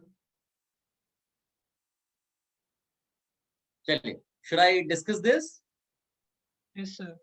Yes sir. चलिए, मैं इसका आंसर सही वाला लिख रहा हूं और आपने से जो भी बताना चाहे वो पहले बताए कि I want to explain this. Basic strength order है यहाँ। बताइए कौन एक्सप्लेन करना चाहेगा? सर आई यस तनिष बोलो। सर इसमें रेजोनेंस तो हो रहा नहीं है, तो Very good. इंडक्टिव इफेक्ट दिखेंगे। Very good. तो थर्ड केस में पॉजिटिव इंडक्टिव इफेक्ट है, तो सबसे ज्यादा Electron बेसिक releasing. होगा वो। और सेकंड और फर्स्ट और सेकंड में negative inductive minus I effect है, तो ज्यादा बेसिक सेकंड वाला होगा और ट्रिपल बॉन्ड वाला सबसे लास्ट बेसिक होगा, least basic. Any other student? Sir I yes but sir first fall lone pair दिख रहा है तो बेसिक है तीनों। फिर सेकंड हम लोग देखेंगे इंडक्टिव इफेक्ट कैसा है। फर्स्ट और सेकंड में माइनस आए, थर्ड में प्लस आए, तो थर्ड फर्स्ट आएगा। फिर उसके बाद 1 और 2 में देखेंगे तो पावर फर्स्ट का ज्यादा है माइनस आई का, इसलिए वो कम, और सेकंड का कम माइनस आई इसलिए ज्यादा बेसिक। वेल तो सिमिलर एक्सप्लेनेशन जैसा तनिष ने दिया। Any other student with any other explanation? Any other student? Any other explanation? Let me tell you, ये एक्सप्लेनेशंस परफेक्ट नहीं थे। क्या किसी के पास कोई दूसरा एक्सप्लेनेशन है? हो सकता है बाय चांस वो परफेक्ट हो। Speak out. एनीबॉडी? यस बेटा। So the first one has less S character, that is why it is come last. Third one या first one? The third one is more S character. Third one has got more S character. Sir first one is more X character. First one. So what do you want to say with the S character? कुछ madam बोल रही थी फिर अचानक से उसने change mic बंद कर लिया। सर मतलब मोर इलेक्ट्रोनेगेटिविटी और लेस बेसिक। चलिए गाइस, वो मैडम ने बहुत अच्छे से एक्सप्लेनेशन शुरू किया बट फिर बीच में रुक गई वो। अनफॉर्चुनेटली जो शुरुआत में 2-3 बच्चों ने आंसर दिया वो परफेक्ट एक्सप्लेनेशन इसलिए नहीं था क्योंकि ये ट्रिपल बॉन्ड मतलब इसका माइनस आई आप नहीं देखते ना, ये तो माइनस आई तो तब देखते ना जब ये ग्रुप ऐसा होता, नहीं समझे? ऐसा ग्रुप होता। ये ट्रिपल बॉन्ड तो डायरेक्ट उससे कनेक्टेड है, ये खुद ही ट्रिपल बॉन्डेड कार्बन है, ये खुद ही डबल बॉन्ड कार्बन है। तो इसीलिए यहां पर हमारा जो एक्सप्लेनेशन परफेक्शन वाला होगा वो होगा बेस्ड ऑन एस कैरेक्टर, जिससे आपको electronegativity of two carbon atoms का डिफरेंस पता चलेगा। समझ में आया? अब ये sp हाइब्रिडाइज्ड वाला केस है, ये sp2 वाला केस है, ये sp3 वाला केस है। तो हम लोग क्या बोलेंगे कि more S character which implies more electronegative का, तीनों कार्बन है, साइज में बहुत ज्यादा डिफरेंस नहीं है, तो हमने एस कैरेक्टर पे इलेक्ट्रोनेगेटिव निकाले। लेकिन ये तभी आता है जब एक डबल बॉन्डेड हो, एक सिंगल बॉन्डेड हो, एक ट्रिपल बॉन्डेड हो, वही एटम जिसके ऊपर लोन पेयर है, उसके आस पड़ोस वाला डबल ट्रिपल है तो उससे मतलब नहीं है अपने को। ठीक है, तो ये हो जाएगा मोर इलेक्ट्रोनेगेटिव, मोर इलेक्ट्रोनेगेटिव वाला हो जाएगा less basic. This is the simple explanation. ज्यादा इलेक्ट्रोनेगेटिव है तो नेगेटिव खुद रखना चाहेगा, वो देगा ही नहीं, और देगा नहीं तो उसको बेसिक नहीं बोला जाएगा। तो ये हो जाएगा आपका इसीलिए थर्ड सबसे ज्यादा, क्योंकि उसमें एस कैरेक्टर लीस्ट है, और प्लस आई तो आप बता ही पा रहे हो। और इन दोनों का हमने एस कैरेक्टर के बेसिस पे आंसर दे दिया। कॉपी कर लो इसको। अगर आपका थोड़ा बहुत भी एक्सप्लेनेशन अलग था तो this the perfect explanation, you right this even if you got the right answer.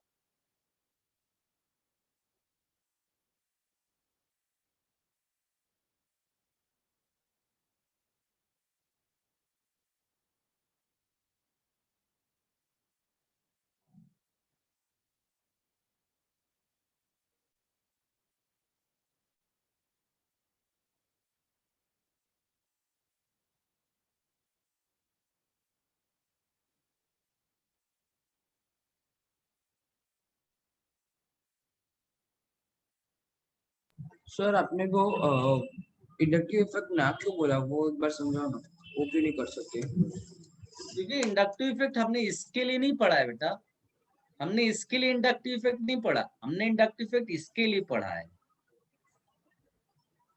नहीं समझ में आया? ये अच्छा, मेरा मतलब जो ग्रुप, ग्रुप, हाँ समझे कि नहीं, ये कोई ग्रुप ही नहीं है। आपने उसमें ऑर्डर भी देखो, कोई है क्या? ऐसा कुछ नहीं है, ऐसा ग्रुप है। हाँ इसीलिए तो डबल बॉन्ड या ट्रिपल बॉन्ड के बीच में जब कंपैरिजन कर रहे हैं, इससे पहले भी हमने किया, देखो डबल बॉन्डेड नाइट्रोजन था और ये सिंगल बॉन्डेड था, है ना? तो डबल बॉन्डेड वाले में हमने क्या बोल दिया, एस कैरेक्टर इसके पास ज्यादा है, इसीलिए लेस बेसिक हो गया। तो हम लोगों को टुवर्ड्स परफेक्ट एक्सप्लेनेशन भी जाना है, जबकि हाँ सर। एक थोड़ा गलत एक्सप्लेनेशन से भी आंसर वही आ रहा है, राइट? तो बाय चांस कहीं उसने एस कैरेक्टर वाला कुछ एक्सप्लेनेशन दे दिया, तो अपने को वो आइडिया होना चाहिए ना, what is the perfect explanation for the answer. Should I remove this? सबने कॉपी कर लिया? यस। चलिए देखो, हर एक क्वेश्चन में आपको कुछ ना कुछ नयापन मिलेगा, है ना, फिर रिपीट होने लगेगा। तो एक और मैं आपको इसी तरह से देता हूँ, आप इसको भी अपने आप ट्राई करिए, अपना जो भी दिमाग कहता है, and then I will ask. हाँ, आप रेडी रहिएगा उस चीज के लिए माइक के साथ।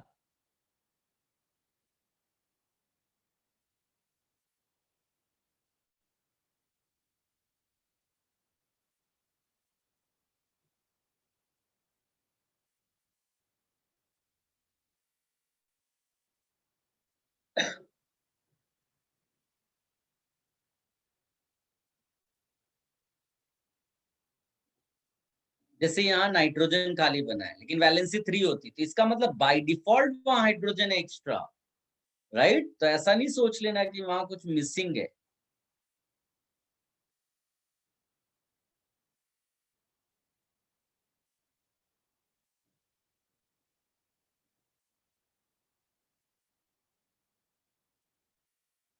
चलो फटाफट आंसर बताइए।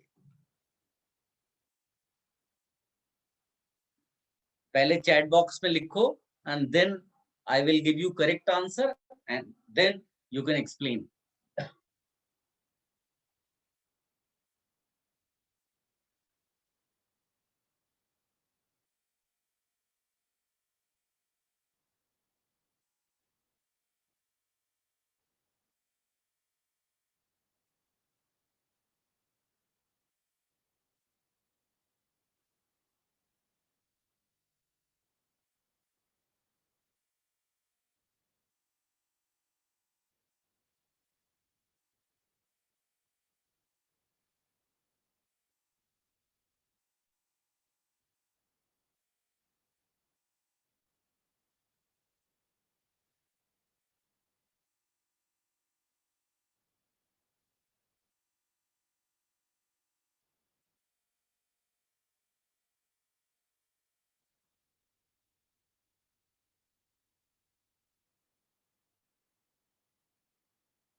सर हम्म सर अगर 2 NH है तो जो ज्यादा बेसिक होगा उसको देखते हैं ना। जो ज्यादा बेसिक पहले बेसिक वाला जो ज्यादा होगा उसको लिखेंगे। हाँ हाँ बिल्कुल सही, तुमने जो पूछा बिल्कुल सही, परफेक्ट है।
वेरी गुड, सारे बच्चे आंसर लिखे हैं। अभी 5-6 लोगों ने लिखा है बेटा।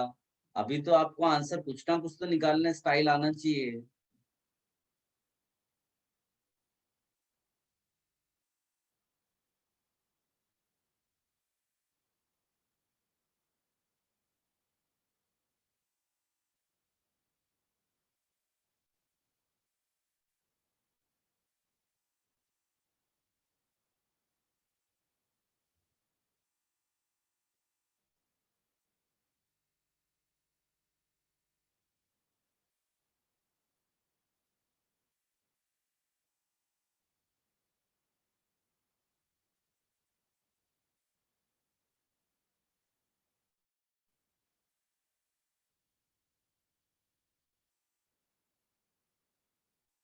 सबने कर लिया?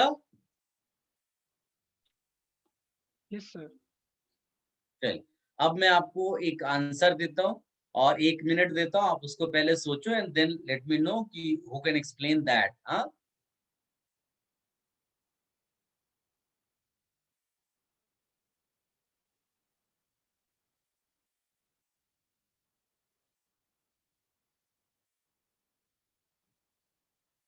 चलिए, कोई इसको आप सोच लो पहले। I am giving you time 1 minute, उसके बाद लेट मी नो कौन बता सकता है।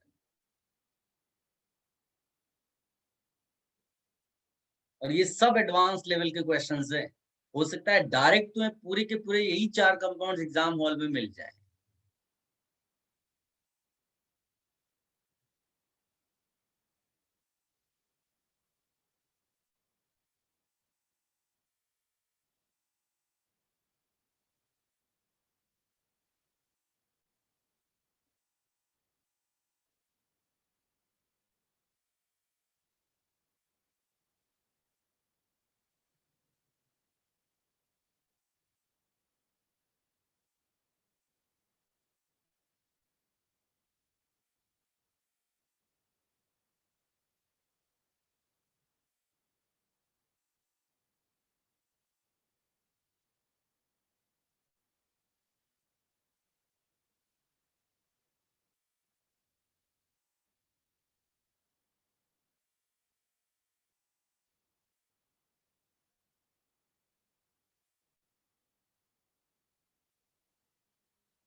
Are you ready? Who can give explanation?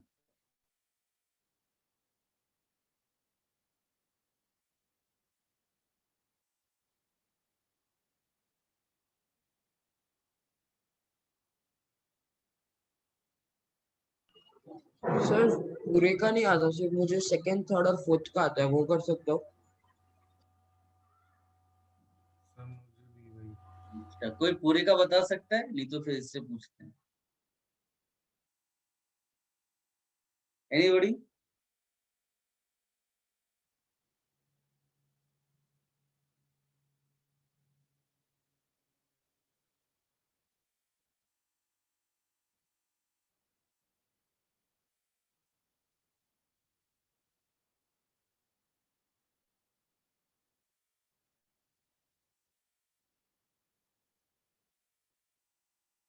बोलो बेटा, तनिष तुम ही बताओ।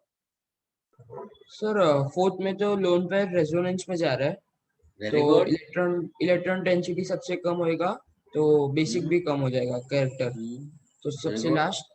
और सेकेंड और थर्ड में एसपी कैरेक्टर दिखेंगे, तो थर्ड वाले का है SP2 और सेकेंड वाले का है SP3, तो ये मोर एस कैरेक्टर तो लेस बेसिक होएगा। अब इसमें प्रॉब्लम ये है कि तुमको सेकंड थर्ड वाला जो फोर्थ कंपाउंड, तीनों मैंने क्वेश्चन ऑलरेडी दे दिया है ना, सेम ही कंपाउंड्स मैंने सिमिलर टाइप के लिखे हैं, हाँ है ना। खाली ये है कि फर्स्ट वाला आप कहाँ फिट करने वाले थे। सो हाँ उस तो वो फर्स्ट किसी ने में सोचा है क्या? फर्स्ट में रेजोनेंस हो रहा है। रेजोनेंस हो रहा है, उससे इलेक्ट्रॉन डेंसिटी कम हो जाती है कि बढ़ जाती है? सर रेजोनेंस नहीं हो रहा है फर्स्ट में, क्योंकि जो NH है सबसे बेसिक वाला उसको अच्छा, लेके। मैं एक बात बताता हूँ। मैंने एक बैच में भी लेक्चर लिया, one student said in that batch that sir, in first case we have 2 basic sites, while in rest three compounds we have one basic site. That is why first compound is most basic among these 4. How many of you agree?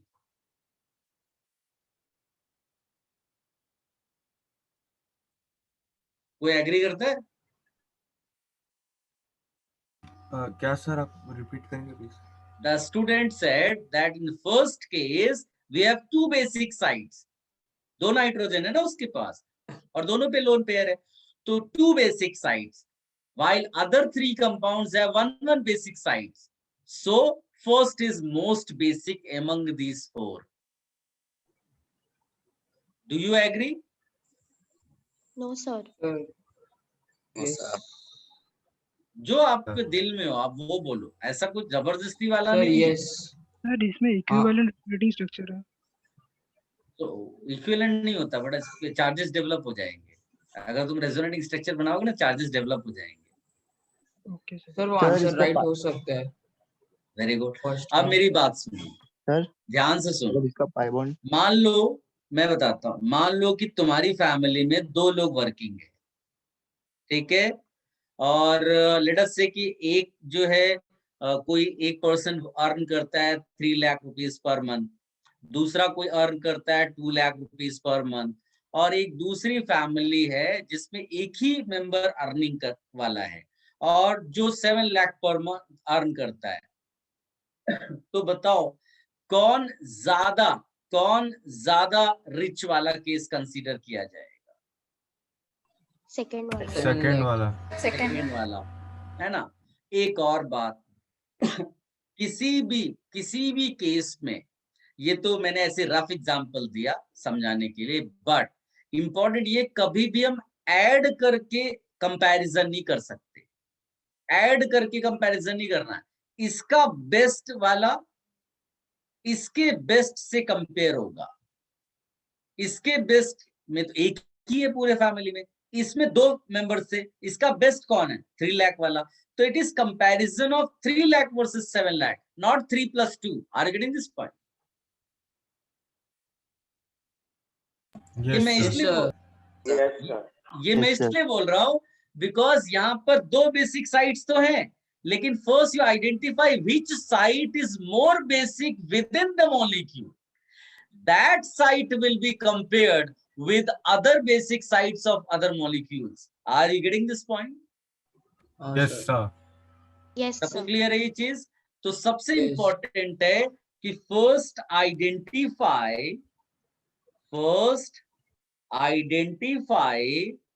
most basic site within the molecule. Sir NH Within the molecule. Why? Because that will be compared with others. That yes will be, इसलिए मैं सब लिख रहा हूं, आप इसको अच्छे से लिखना, will be compared with others। क्योंकि जो एग्जांपल मैंने शुरुआत में स्टूडेंट का दिया ना, वैसा बहुत बच्चे सोचते हैं कि इसके पास 5 बेसिक साइट है इसलिए ज्यादा बेसिक है। रॉन्ग। क्या वो 5 बेसिक साइट में सबसे जो ज्यादा बेसिक है वो दूसरे मॉलिक्यूल से ज्यादा बेसिक है? अगर हाँ, तभी वो ज्यादा बेसिक होगा, वरना तो ऐसा हो जाएगा 4 पतले पतले लोग और एक मोटा इंसान, उसने चारों को जो है धूल चटा दी। Are you getting this point? तो यहाँ पर भी वही Yes. सिचुएशन है। So first you identify the most basic side within the molecule. Now which one is the most basic side? Sir This NH or NH? NH2 बताइए। NH वाला NH NH NH वाला sp2 hybridised है, NH2 वाला sp3 NH2 hybridised है। sp3 है but एक खास बात ये कि इसका लोन पेयर जो है ना, रेजोनेटिंग में जा रहा है।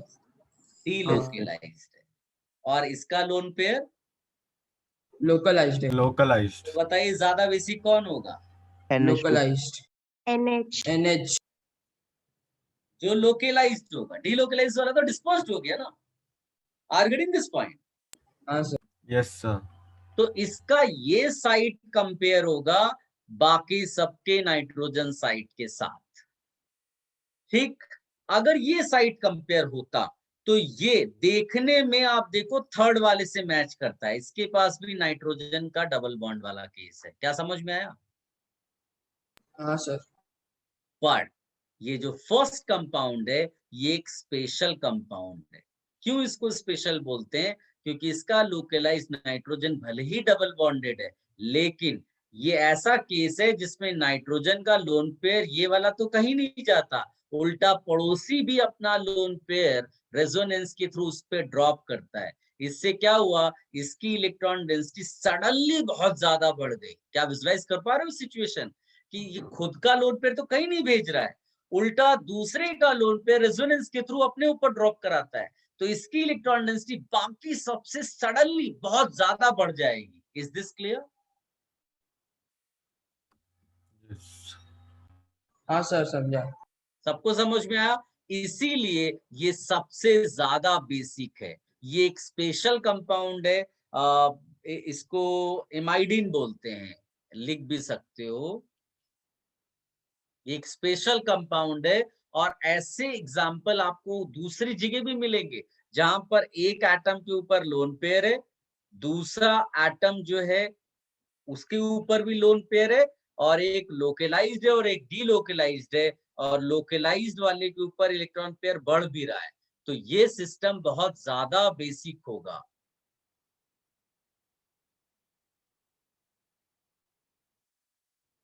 Now you can copy everything, right, अपने स्टाइल में।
Have you written everything?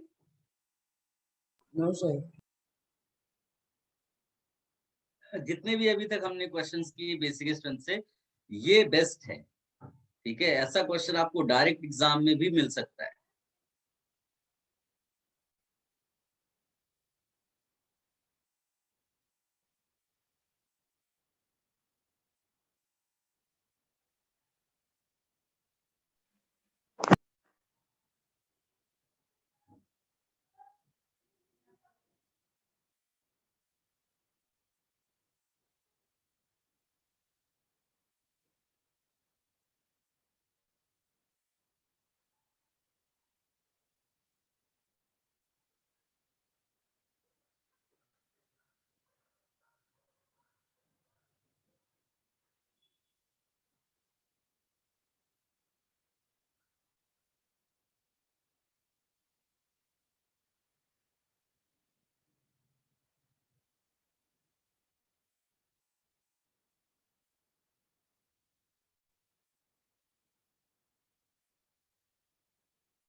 Should I remove this?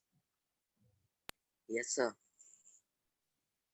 Guys, ये जो मैंने पहला एग्जांपल दिया ना, इस तरह के बहुत सारे कंपाउंड्स हैं, स्टैंडर्ड कंपाउंड्स है वो। जैसे कि एक कंपाउंड मैं आपको ये लिख के दिखाता हूँ। क्या होता है कि बच्चे पहचान नहीं पाते हैं वो केस को, लेकिन आप देखो ये वाला एग्जैक्टली वही है।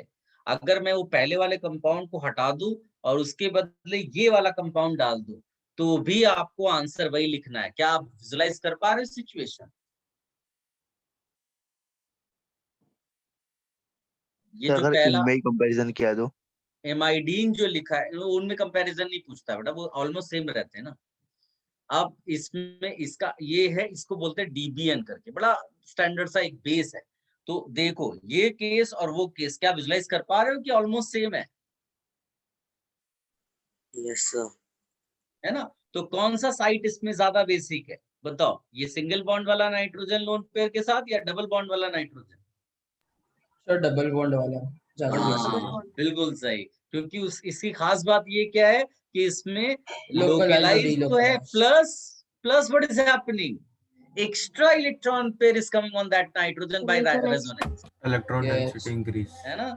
ये कंपाउंड भी आप कॉपी कर लेना, बड़ा स्टैंडर्ड। हो सकता है कि एमाइडीन के बदले वो एग्जाम में ये दे दे, हल्के से चेंज करके वो नया क्वेश्चन फ्रेम कर देता है।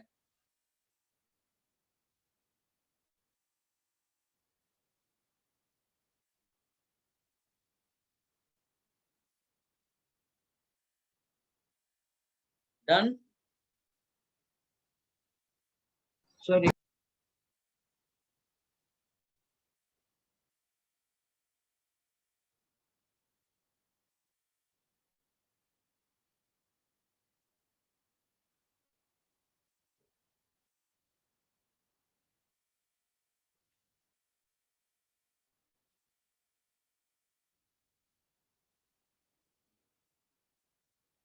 सर डीबीएन नाम है ना?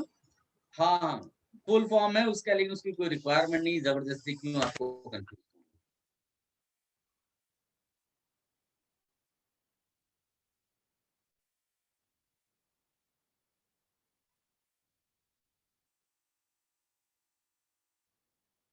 Done sir.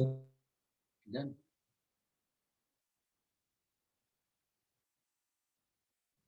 एक क्वेश्चन और आप ट्राई करिए, फिर आप रेस्ट करिएगा।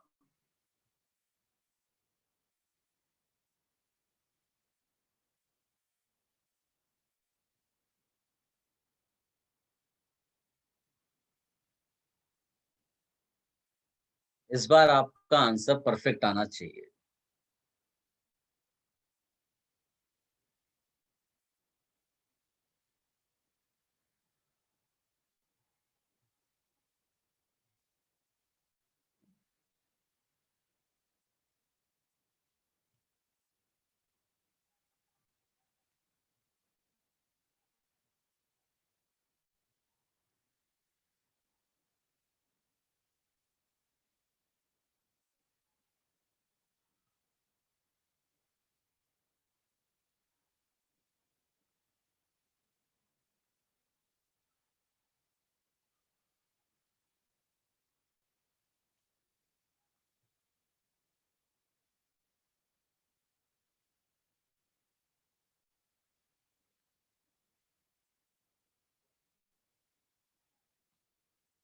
Quick answer,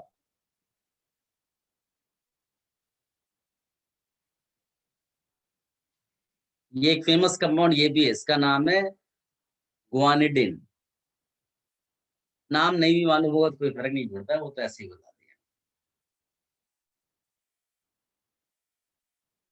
right your answer in chat box. सबको ये आंसर सही आना चाहिए, इतना सारा बेसिक स्ट्रेंथ पे पढ़ लिया है तो ये आंसर आपको परफेक्ट आना चाहिए।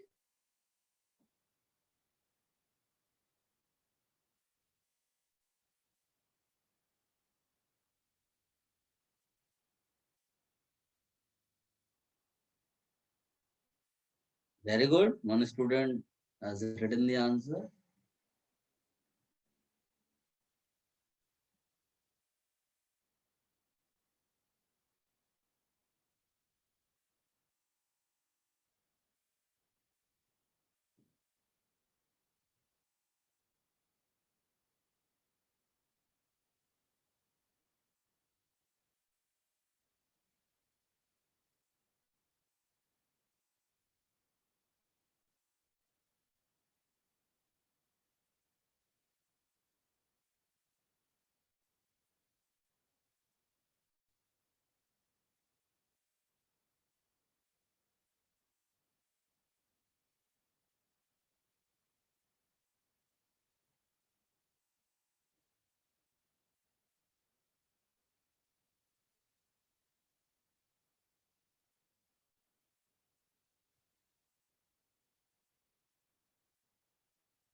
Very good, very good, good. बाकी बच्चे भी आंसर दें बेटा। अभी तो आंसर आप फटाफट लिख सकते हो।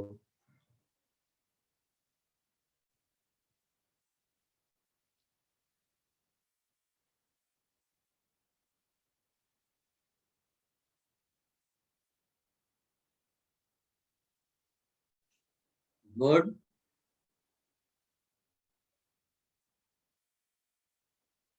तनिष आंसर नहीं लिखा तुमने? सर एक में डाउट है, बाकी हो गया। तो कुछ रफ आंसर तो डालो उसमें। Very good Shruti, very good.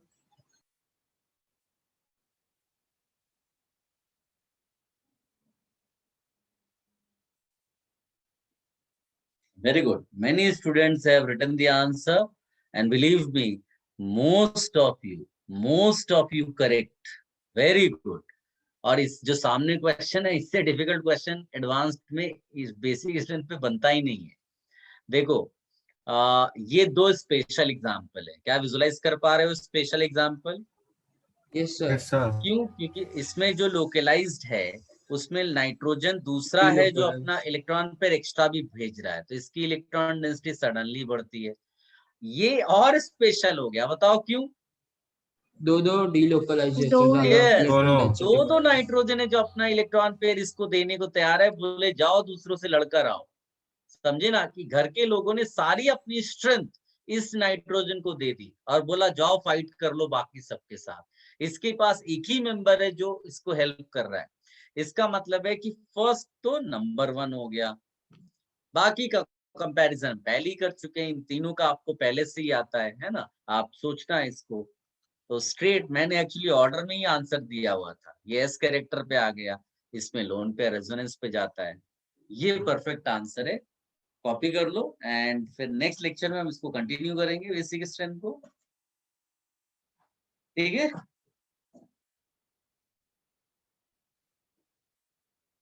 Sir जो ये फोर्थ वाला है उसमें भी sp3 है और थर्ड में भी sp3 है, तो लेकिन ये कैसे सेकेंडरी है कंपेयर ना? करना? सेकेंडरी है, अरे सेकेंडरी भूल गए क्या? Primary tension. हाँ, तो भाई वो जो हमने पढ़ा है उसको भी तो यूज करेंगे बड़े क्वेश्चंस में। हाँ ठीक है, चल bye sir, thank you sir. Bye bye.